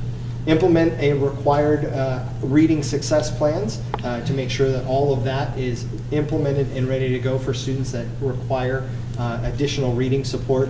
And then long-term plans for personalized competency-based education is looking that for our student section, getting a team and structure in place and really operationalizing the strategic plan. And that is just inherent in the work that we're going to be doing every day. So we wanted to make sure that we, quote unquote, get credit for it by showing you the progress we've made on our strategic plan. So these are our goals for curriculum, lofty, but we're going to strive to achieve them. What questions can I answer for you? So I love these goals. Is this saying that these things are not happening currently? No, all of them are happening. They're all happening inconsistently. What we're trying to do is make it consistent, make it repeatable, make it predictable, and of course, make sure that we have all the right people at the table. Well, and I like, there's the part in, it's either 2 or 3, I just saw it, thoroughly evaluate for alignment and standards, that would be number 3, that all of our curriculum would be evaluated, audited, but then also that we would have the warehouse. And did I hear right that you were suggesting that not only is that warehouse for all of our teachers, but it's for any teacher outside our district? You wanted to publish it. Yeah, absolutely. We want to make it available so that way if I'm a parent and I said, man, I really want to know what's going on in literacy for a second grader, that there's a resource available. Like right now, it would require a parent to contact the teacher and a teacher provide resources, which our teachers do a fantastic job of. We also want to create a self-serve experience where they can have things at their fingertips, whether it be resources, links, documentation, connections to standards that are available for them. I love giving that to our parents and our community. Are we talking, but you're also talking about those outside our community, it sounds like. Mm-hmm. Okay. Absolutely. Yeah, we would, there are some of these courses, though, that will have an asterisk associated with them because we purchase the curriculum, for example, like Project Lead the Way. So there would be some of these we would not be able, but we would be able to make them available upon request. So a document for something like that would say, please contact your child's teacher for further information, because there are some things we can't share. And Dr. McGee, I forgive my ignorance, but do we currently require that our teachers have syllabi? We do not. We encourage it, and I have not met a high school teacher that doesn't have one. Okay. But it is more standard practice at high school than it is in any other curriculum. Okay. Thanks. I love the idea that it's going to be made available to families and community members, and I think that's really great. Clicking the link in the little document, just so you can kind of see what the vision is, and we're excited to bring it to you. Oh, and are we also going to have, what the state standards are and how we're trying to exceed those? Because, I mean, that's really the goal, right? Is the state's like the bare minimum, and we want to get beyond that. Yeah, we will align all of our courses to state standards or national standards when state standards are not available. And then we're also working in our management oversight team to think about how are we keeping track of our academic performance and how can we update ourselves to know if we're on track to meet the goals, the lofty goals we set for ourselves. Okay. Yes, sir.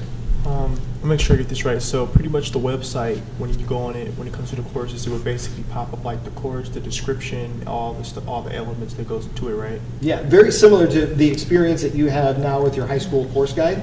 That was a big shift that we made last year. Was we changed the high school course guide to be a very large PDF to an interactive website for our high school students. So we can imagine that as being the worst model, and we're going to continue to add features to it and make it even better.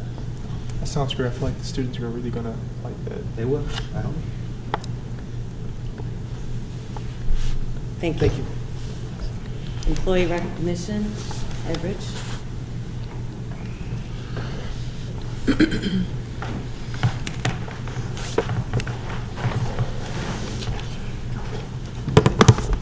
My mouse to the phone.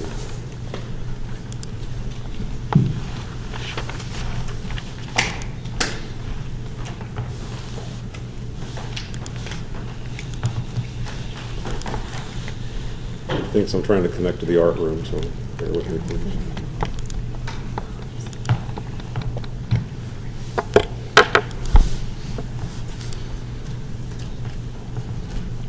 Okay. In the month of December, in the first week of this month, January, I disseminated a questionnaire. It's not a survey. I did that on purpose, thinking it might boost responses. But I still managed to get only about a third of the staff to respond to their preferences related to the annual employee recognition event, which takes place in mid to late April every year, and it really is the Board of Education's love letter to the staff. It's your expression of appreciation, which I execute in conjunction to some degree with board members. But this event has zigged and zagged. It's evolved, and some would say devolved over the years. It's taken different forms, and I wanted to know so I could report to you what some people's preferences were related to how it comes off. So. Fully 70% said keep it on a Thursday night preceding a PD day on a Friday. And I asked that question because up until 3 years ago, it was always on a Friday night. We had it at the Probstein building, which is essentially the golf clubhouse in Forest Park. But pandemic again, there's that word. We moved it to an outdoor venue, the food truck venue in Afton called 9 Mile Garden. And attendance was up from about 130 to 170 people. Now that might be for other reasons, which I'll get to in just a second, but that's the preference there. About 3/5 of the respondents said, let's just keep it outside. Now that was great for the first 2 years when it was gorgeous. It was 60s and 70s. I think maybe the first year it was actually hot, and then last year happened when it was drizzly, and I think it maybe was in the upper 40s, the low 50s or something like that. But nonetheless, that's the percentage. So about 3/5 again said we'd rather not pay a fee for a ticket? And that question was based on the fact that, again, when we had it at the golf club building, when I first arrived here, we did charge a fee. We waived the fee for people who were receiving awards. We waived the fee for some spouses. But again, that's the percentage of people who say, I might not come if there was a fee for it. When we moved it to 9 Mile Garden, expenses were greatly reduced, and that's how we were able to eliminate the fee for the past 3 years.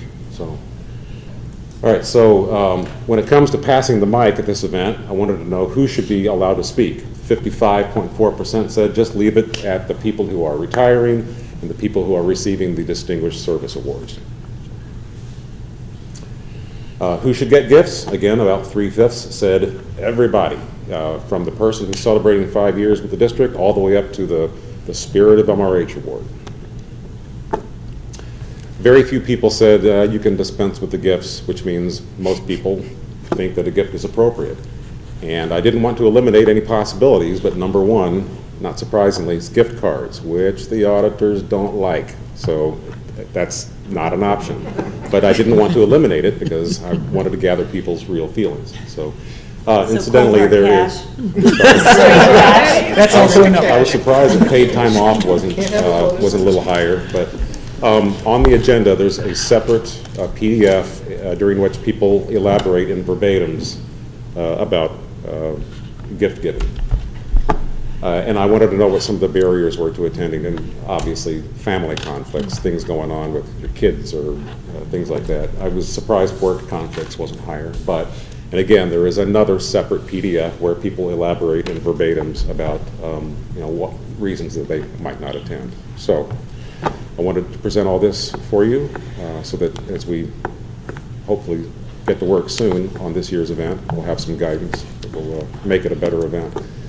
I will say that I get a lot of sometimes unsolicited feedback, but always welcome about employee recognition. And what sticks out to me about last year was that it was feeling like it was kind of going through the motions. No one complained about the weather. The weather was kind of rotten, but no one brought that up. It was just about kind of the execution. So hopefully what you've seen and what you can read on the agenda with the verbatims will help us make it a better event for this year, for this spring. Question?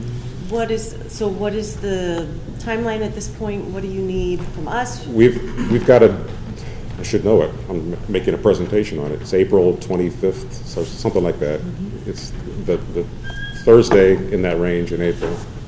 I'm holding that, but I don't have I don't have a deposit down on any venue. We're getting close. If we're going to keep it where it's been the past 3 years, it likely wouldn't be a problem securing 9 Mile Garden. But there again, we're taking our chances with weather. And so was do you interpret the feedback as specifically folks want to do it at 9 Mile Garden, or they appreciate the less formal? Because I do remember the Probstein and people dressed in party attire, right, and heels and the whole thing, and that has one sort of vibe, and 9 Mile Garden obviously has a very different sort of vibe. Probstein was white tablecloths and ties and dresses, and it was kind of classy. It was. But all I'm saying is that attendance went way up when we made it less formal and when we eliminated the fee for a ticket. So. I would really like to find a venue in our district footprint. I think that is an important aspect of our partnership with the community. Again, no offense, 9 Mile Garden, but it is not MRH. That is, I am all for a more casual event that is an opportunity for us to celebrate folks and to be comfortable. And I think one of the challenges of the Probstein setup was you only really talked to the people at your round table there, right? Which was 8 or 10 people. So the fact that there's a lot more mixing and mingling and kids running around potentially, is I think more in line with our values. But that would just be my reflection back. I'd like to not charge a fee. If we are recognizing our staff and our teachers, I'd prefer not to make them pay. Okay, thank you. Or maybe to have like local businesses sponsor it or something, that would be. I mean, well, you can make me pay. I got no problem with that, but Yeah. not the people who are. Yeah, I tell that And it's why more. is it only like one day? Like why, I mean, maybe there should be like a week, a teacher appreciation week or something that you could do. Our PTOs definitely do. Oh, do they? Yes, Julie can talk This is about simply that. an opportunity for the board to recognize a specific. Oh, thing. just for, okay, gotcha. Yeah. Yeah, 9 Mile Garden was born of necessity, really. Yeah. You know, Yeah, all right. nobody wanted to sit around a table, even with masks on. But it may have run its course, and since you bring it up, we have some old partnerships which seem to be coming back together again, and so we have some, I have some ideas to explore or to address exactly what you just brought up, was keeping it in the district. So I think the other I'm hearing challenge that- with 9 Mile Garden is that in order to like recognize people, you have to be able to speak and be heard, right? And the outdoor venue was sort of a microphone, but also there's other people playing bags over in the corner there. Watching the ball games. Yeah, made that challenging as well. Okay. So we should talk Thank to you. the city Thank you. council. Once Ed creates a draft of his ideas, he'll bring that item back for additional feedback as we go through. Awesome. Thanks, Ed. Moving on to 6.01, December financial statements. Mr. Holzer? Good evening, my name is Chris Holzer, CFO here at MRH, and we will go through the overview for the December financials. Always like to mention that 86% of our revenue is derived from local sources, the greatest proportion of which is our local tax revenue, so thank you to our community for that.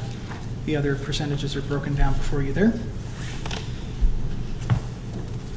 So through the end of December, we were at $12.5 million, or 48.5% of the budget, which is 5% higher than the prior year.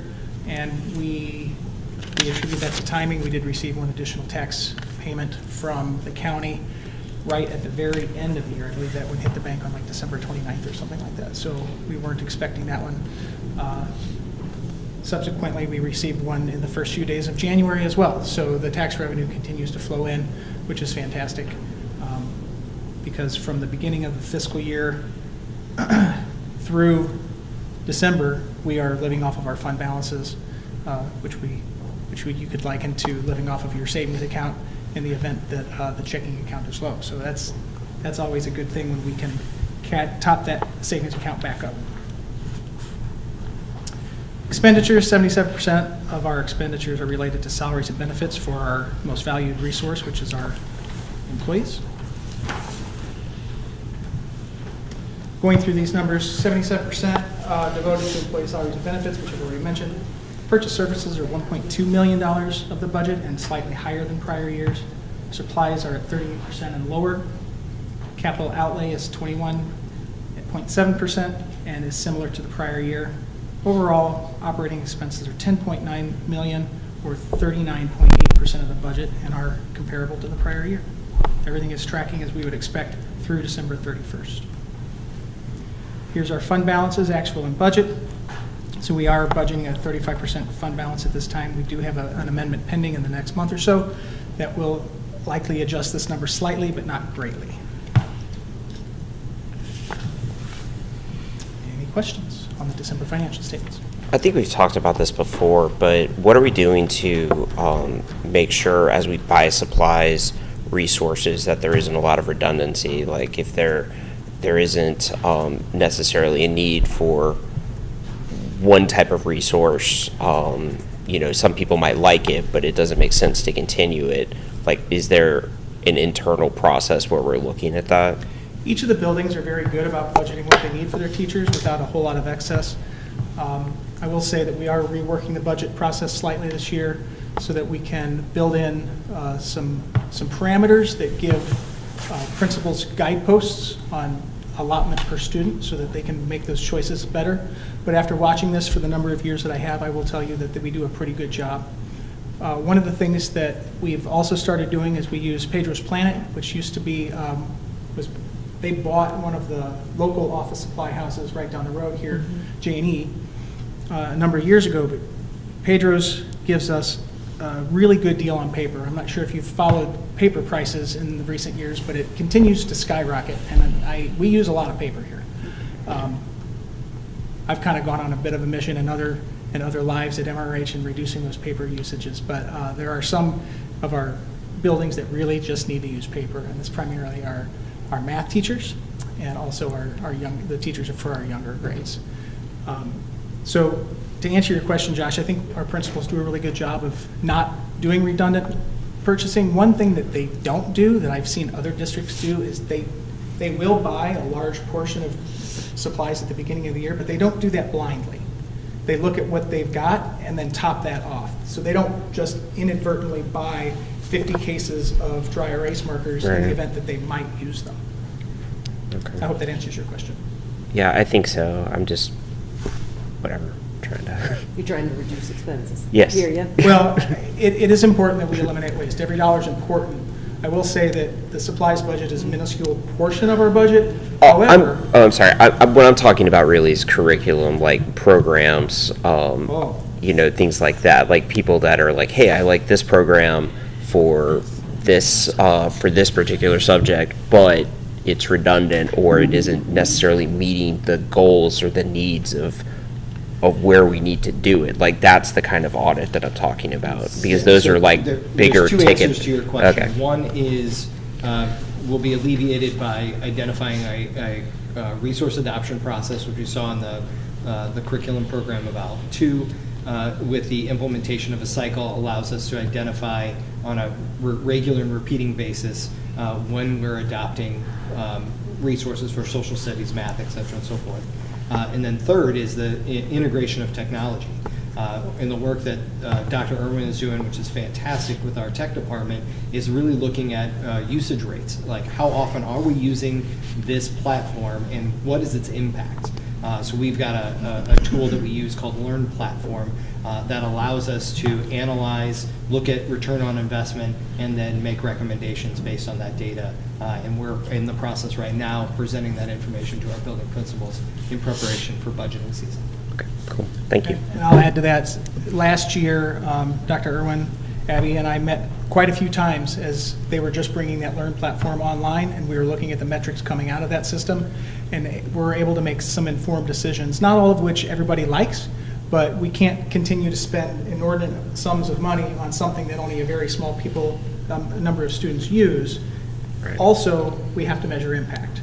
So that's another thing that we're looking at. It's an ongoing process and one that Dr. McGee is shepherding at the moment, and we'll identify those things as we move through the budget process. All right, thank you. And our most significant expense that is very difficult to reduce. Well, it's the, yeah, right, of course. People, right, and right. That cost just continues to increase year over year. Right. And as we retain, it gets well, no, worse. right, of course, and that's, so. That's expected. I guess what I'm talking about are those things where just because we've been doing it in the past doesn't mean that we necessarily need to keep doing it, especially if it is not helping. Yeah. And as we move forward, budgeting is an iterative process, which we'll discuss here in a few minutes, but the developing the budget and how we go about doing that is also iterative, in that we have to make sure that as we are going through the budget, we are making those tough decisions on how to best allocate those resources, because they are finite. We can't generate revenue like a business or some other company in the community might. So I appreciate the question. Thank you. 6.02, audit report. Okay.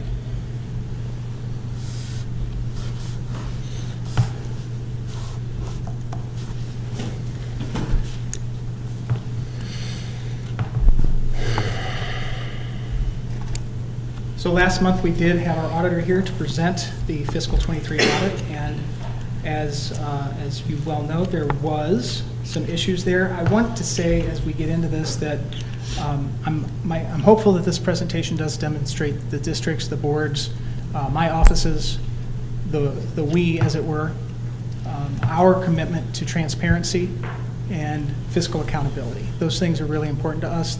I've been here now, this is 25 years for me, beyond committed to this district, and are hopeful that the issues that were identified in this audit, we will be able to quickly remedy, and we won't need to see those again.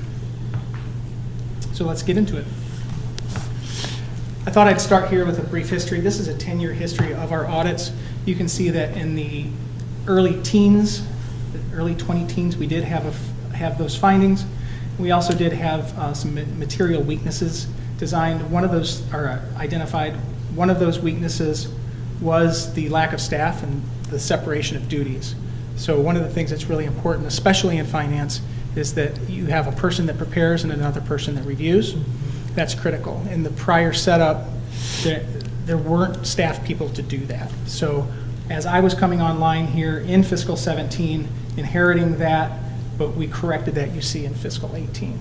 And then we moved through with a great track record up until the 23, when we had the regrettable finding of expenses in excess of allocation. So I did want to set the stage historically on the progress that we did make, and that while this is a setback, it's a small one, and we're taking steps to remedy it.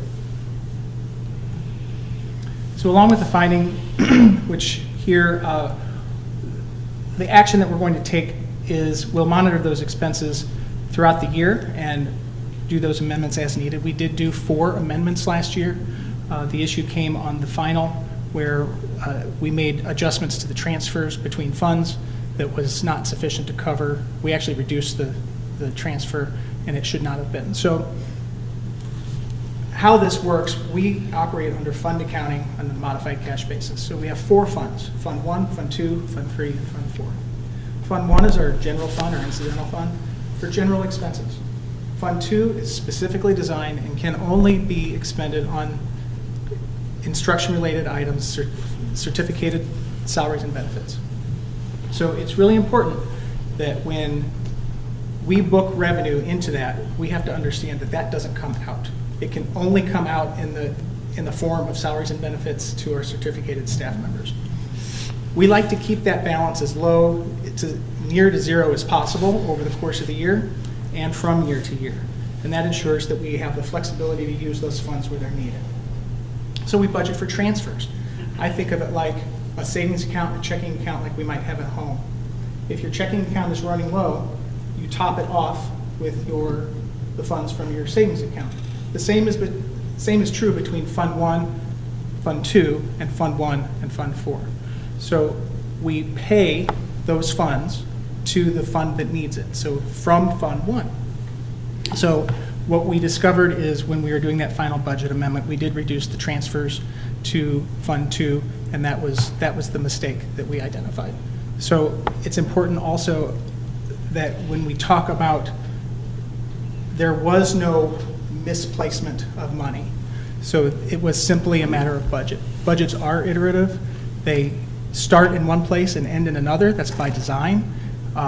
Where the adjustments that we made were not sufficient to accept those revenues and expenditures in the way that we initially intended. So that is something that we've identified, and we are taking steps to remedy that. And at the conclusion of the year, we will continue to do that final amendment, but we'll also make sure that we do that adjust budget to actual, which is a practice amongst all of the school districts in the area. So that was the finding. The additional items are things that they identified as things that we need to spend some time on and work on. So one of those things is the schedule of expenditures of federal awards. This is the CFA, as it's known. The problem with our CFA this year is our Head Start expenditures were excluded from that CFA. So prior to including Head Start on the CFA, we were below the threshold that required what's called a single audit, which is an audit of our federal programs. Once we included the Head Start, that kicked us over that $750 threshold. So when we talk about difficulty and timing, that's one of the areas where this came up. So now that we have a federal programs coordinator, I, and the members of my team are going to take a good look as we're preparing the budget to make sure that we have pre-identified all of those federal expenses and revenues that we'll receive, and making sure they're on there with the proper CFA numbers. And federal funding also changes significantly throughout the year. I just heard yesterday that we just received an update, and all of the numbers have changed, which means that we also have to adjust the budget to accept those numbers. So we are working very close with Dr. Bouchard, Stephanie, and we're going to make sure that that partnership continues to ensure that while we are preparing that, she's reviewing it and checking it back to the budget that we submit to DESE, the federal programs budget that we submit to DESE, and that our expenses line up at the end of the fiscal year prior to submitting that to our auditors. Bank reconciliations, making sure those adjust to cash. Typically, the bank reconciliation is prepared and then reviewed. We're going to add one additional layer. We'll have that reviewed a second time. I don't feel like this will be an overly oppressive use of time or commitment of time on our staff. We have a crack staff now, even though we are down one person, which has significantly slowed the progress of the department and the amount that we can process. As you that may be involved in finance now, reviewing takes a while, and preparing the numbers to review takes even longer. So when it comes down to time frame, there's only so many 12 to 14-hour days a person can work before they have to slow down for a minute. So I want to be very careful that we don't overcommit our staff, but we are actively seeking our new accountant. Once we're able to fill that position, I don't see any problem or any reason why we can't accomplish this goal and do it quickly. So when it comes to delays in receiving complete and accurate requested audit schedules and supporting documentation, I will attribute this to the amount of data that was requested and the fact that we did have very few people to do that work. So one of the things that we're going to do is make sure that all of those schedules that we submit are, again, reviewed thoroughly for accuracy. And I'm already scheduling meetings with Dr. Dietrich, who I think who has left because he has to drive this roads really early this morning. Oh, no, there you are. I apologize that you're not sleeping right now, but he will be driving the roads at 3:30 in the morning to make sure that things are safe for school. But attendance, transportation, and federal programs. These are three really big areas, and the amount of data that we have to collect and report doesn't all come from my office. The transportation comes from Dr. Dietrich's office, attendance comes from Dr. McGee and Rachel Ward's office, and we know the thresholds that trigger questions, variance from our auditors. So what we're going to do is at key points in the year, make sure that we're reviewing those variances and pre-explaining them so that we don't have a huge space of time. For instance, we do in October, we do a ridership count where we have to count every child that is on our buses, and then we have to pre-identify the distance from their front door to the school. And if it's under a certain, well, if it's under a mile, we can't claim them. So all of that has to be pre-identified, and then when we count those, they have to be tallied, submitted, verified, and then submitted. So we've struggled with staffing in the transportation department over the last couple of years, not the least of which with our drivers, which is now a problem that's been remedied, but also with leadership. That has also been remedied. Dr. D is doing a great job. So he and his administrative assistant and our head bus driver are going to get together to make sure that we have a solid process in place so that we don't have to go back multiple times and make corrections, that the data is correct the first time coming out, and that'll speed up some of the time, some of the distance between submission and review. And the same goes for attendance. If there's an anomaly, we know we can identify that in advance. There's no reason why we have to wait. And memories are short because we do a lot of different things. So we'll make sure that we're identifying those when we submit our core data so that we can have that year-to-year look and variance explanations in advance of the audit. Federal programs we've already discussed. We've got a plan in place, and we'll start hitting that in the next couple of weeks. So bringing up the finding here, special revenue, debt service, and capital projects fund. I already gave you the quick primer on fund accounting, and I won't go through that again. But it's important to note that cash, the fund balance has remained intact. So when I said I reduced the transfer to Fund 2, if you look at the available, the change, net change in fund balance in the whole, we're in good shape. So that's why when you see 45% fund balance at the end of last year, that's why you're also still seeing that, because it didn't move as a result of the changes. But I also think it's important that we talk about how that happens. So in the capital projects fund, which is anything over $1,000, primarily large pieces of technology, buildings, new equipment. If we have to put a new unit on a roof, a new HVAC unit on a roof, that's a capital expense. Also with capital expenses are payments to contractors for insurance work. So as we were going through and reviewing, we did notice that there was a balance in our insurance account. So the way that works is we pay out the bill, submit everything to our insurance company, just like you would at home, and then they reimburse you for the difference. Many times our insurance claims aren't that big, and we get the work done quickly, and the repayment or reimbursement comes in the same fiscal year, and then it's recorded against that expense, so they zero each other out. Well, if you look at these beautiful new library shelves, those were damaged in a flood that happened last July, 2 Julys ago. That payment went out, but it didn't come in until just a few days ago, actually. So that account had a significant balance in it, and that's the one that threw capital projects off, is because that one we typically let run negative because we're going to reimburse it as soon as the insurance claim reimbursement comes in. It just happens sometimes they cross year, and that is one item that we missed, and we'll watch that carefully. Debt service, this was just another, it was missed on the final budget amendment. So debt service is in a book. We have our debt book that shows us principal and interest payments. Those change very little over time. So we will just make sure that that is taken care of in the future. Also, debt service is important to mention. There's nothing else we can use that money for. Debt service is only for the principal and interest and fees related to our general obligation bonds or our debt. We cannot use it for anything else. And then when we look at the teachers fund, again, I already talked, I reduced the transfer. That should not have happened, so we'll watch that. And then expenses exceeded the budget primarily due to substitute teachers and extra duties. Substitute teachers are just really expensive. And unfortunately, the last 2 to 3 years, we've experienced significant costs related to substitute teachers. And then extra duties is another one of those areas where I understand how this happened, but extra duties is another area that we have to do a better job of budgeting when it comes to our extra duty contracts that we offer our teachers and other employees. So in conclusion, I would like to say that while findings are regrettable, it does provide us an opportunity to improve.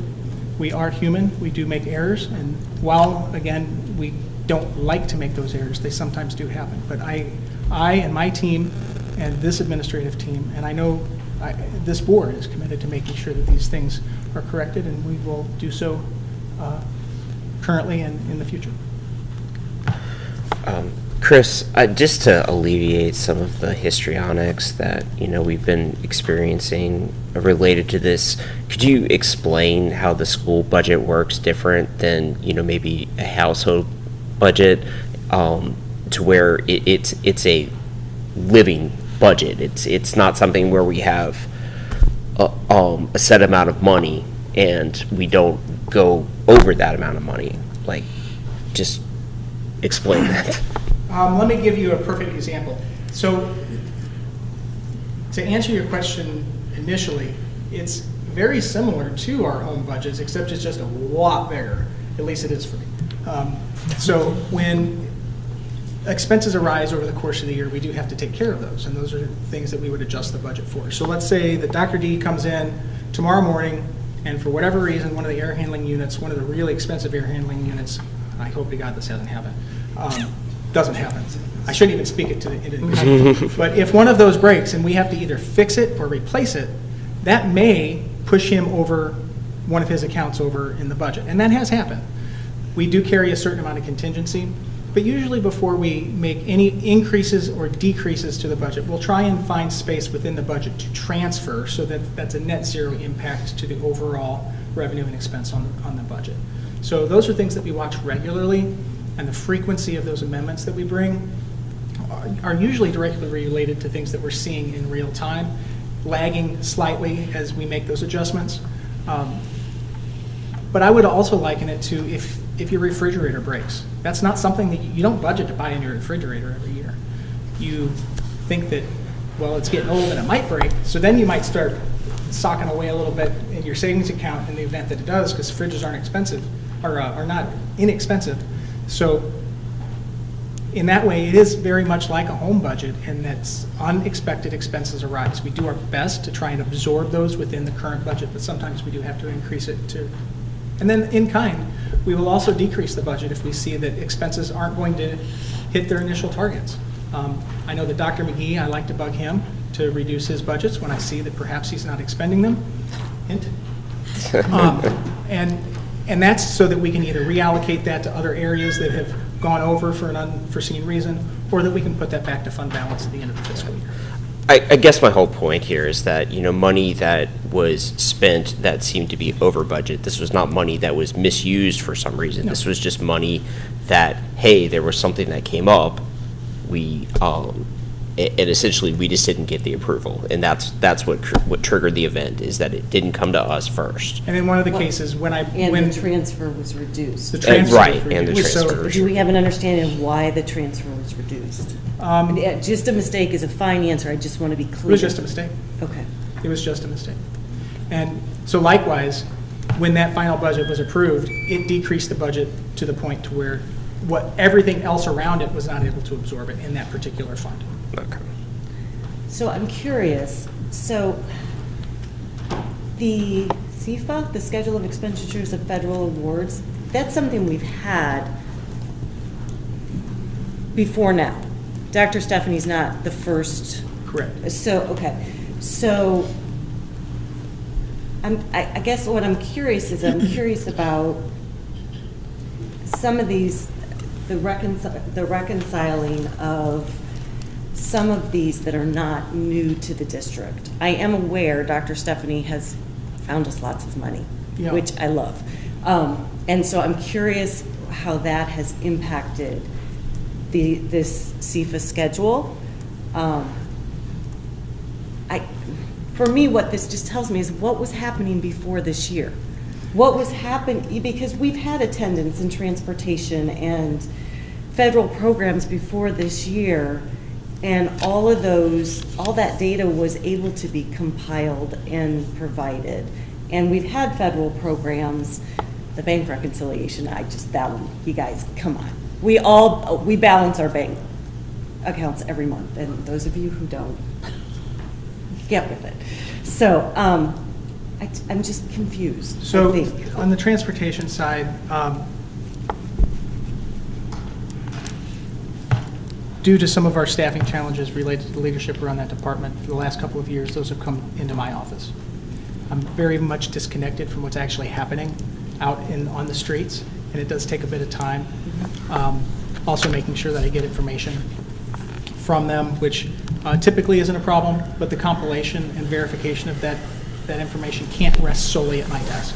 It has to happen prior to me getting it. I don't produce that information, I simply submit it. So in the interest of being a partner in that process, we will sit down and build a process around it so that we're tight and reviewed, so that when I get something to key into our annual Secretary of the Board report, or ASBR or ASBR, that I can be confident that those numbers are true and accurate and don't need correction. Vince, Mr. Strada, also has to submit information related to that, which was spot on. It was spot on. And it always is, because he has to track homeless transportation, because we have to submit that for payments as well. So I think what I'm stuck at is that you wore like 4 hats, not 3 years ago, where this wasn't happening. And so it makes me wonder, was the data not getting to you, or was it less complete because we didn't have the staff? And now that we have given everybody the opportunity to do their jobs with the full capacity, that has increased the level of data and oversight? More than likely, if I did nothing with the operations team in relation to this, they would take care of it on their own because of the stability and staffing that we now have. And we're not using contracted buses anymore. We're using our own drivers. We're using our own buses. You don't see Husky Bus sitting out in front of our high school, middle school every morning and afternoon like they used to, which is mostly because Dr. Jameson doesn't like their buses, but me because they're really expensive.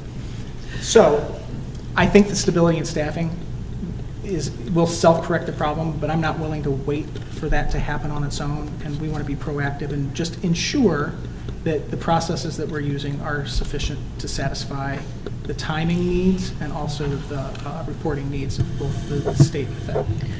We pride ourselves on hiring experts. Yep. That's why we are not them.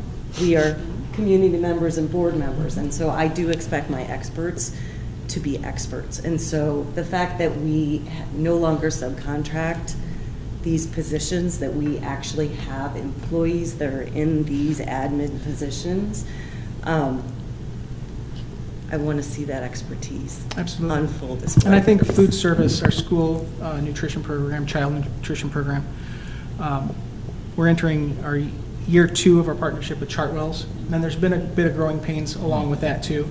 Now, I will identify one thing that we needed to add to the CFA that I even, when it comes to that CFA, we debate sometimes with our auditors on what does and does not belong on there, because often the guidance we get from either the state or the Fed isn't clear.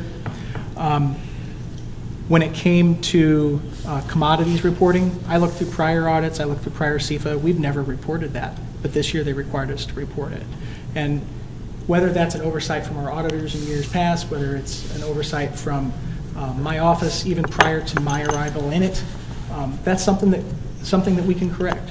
And it all goes back to the partnership with our audit team and also with other districts. We've reached out to other districts specifically related to Head Start, and we still have questions, but we're going to go. So is Head Start back in the budget or pulled out again? It's in the CFA. It's in the CFA, Yep. okay. It is. It's a federal pass-through, so it's not a direct Fed. It comes from the YWCA is our partner. So they receive the grant, we're a sub-recipient of it. So we're going to go above the 750 next year also? Perhaps not. ESSER's funds are just about gone, so we're likely to go below it, but I can't guarantee that yet at this early point in the year. But you'll keep us posted. Absolutely. I do want to also highlight, just based on Ms. Ward's presentation, where the state requires timely submission of documents. So the district did meet that requirement, and we did receive all of the points, and just specifically for the finance office, the ASBR, and also the audit was submitted in a timely manner, and we were not impacted from the standpoint of MSIP 6. So all of those points were awarded, and we meet that every year, including core data uploads as well. So just to be clear, I just want to make sure, so we were charged excess fees for being late on submission, is that, I don't know, am I? No, that's true. Right? The biggest issue was that we didn't know we were going to need a single audit. Thank you. That's right? Words from my mouth. Yes. Which is, a single audit is a separate whole process that we have to do on just that federal money. Yep. Some of us in the nonprofit world have had to experience those before as well. They're pretty awesome. So the fact that it was a surprise, I think it both created more work for the auditors that they needed to do, but we didn't know they were going to need to do. And those single audits are incredibly invasive, appropriately, because it's federal funding. And on the timeline. And yes, so I think that also, I think, was part of the reason that we only received the documentation 3 days prior to the December board meeting. Those sorts of pieces, did impact. Sorry to steal your thunder on that It's one. absolutely accurate information, and you're right, the single audit, and being short, really, that one really hurt us time-wise. And I'll say me in this regard, and also Audrey, who helped pull some of that information from our accounts payable systems too. It's a lot of data that they pull, and it takes a long time to produce it. So another thing that that we're always looking for is, I love building reports, but those reports also have to be verified and checked for accuracy as well. So there's always an opportunity to create reports that can that increase efficiency when it comes to these things. But the single audit was tough, and the timeline that we were held to trying to get that done before the end of the calendar year per DESI was intense. But we got through it. I'd like to maybe revisit in the future. I think we're continuing to see across the central office and sort of the leveling up of our data and our processes. If there is a need for new or different systems, potentially that speak better to each other, or are able to produce reports more seamlessly. I do think that obviously the human aspect is never going to be removed from this and should not be removed from this, but where we can use the computers to do the work, we should. And so I think that is something that I would like some additional reflection on from your office. I appreciate your taking responsibility and accountability for the challenges that have been identified here. I congratulate you on your no findings over the, your tenure up until this point in your role, and appreciate that you have received dozens of questions from this board and administration over the last month that you've woven pretty well into this presentation this evening to help answer our concerns, and I feel more confident in the fact that this is not going to be something that we see again under your watch. Thank you. I do have one. You made an example that, it was the checking account, savings account example. I actually think it's almost reverse of that, though, because we dump most of our money into our savings account to start with, and then we allocate that out into our checking accounts to pay it. And so I think most people, in their own home budget, you dump your money that comes in into your checking account, and then you put your excess into your savings account. And so I want the community to reflect on that too, that that's why those transfers happen, is we dump our payments into our savings and then allocate that out. And to further complicate it, not only do we have bank accounts that we do that very same thing, we also have our internal ledger, our general ledger, that we do those things as well. And they work similarly, but not quite the same. But absolutely, there's a lot of moving parts involved. Yeah, I just wanted to flip your example around, because I think it's more the other way around, and I think that might help people understand where the overage happened. And it wasn't really overage, we just didn't transfer the money like it needed to be. Correct. Thank you.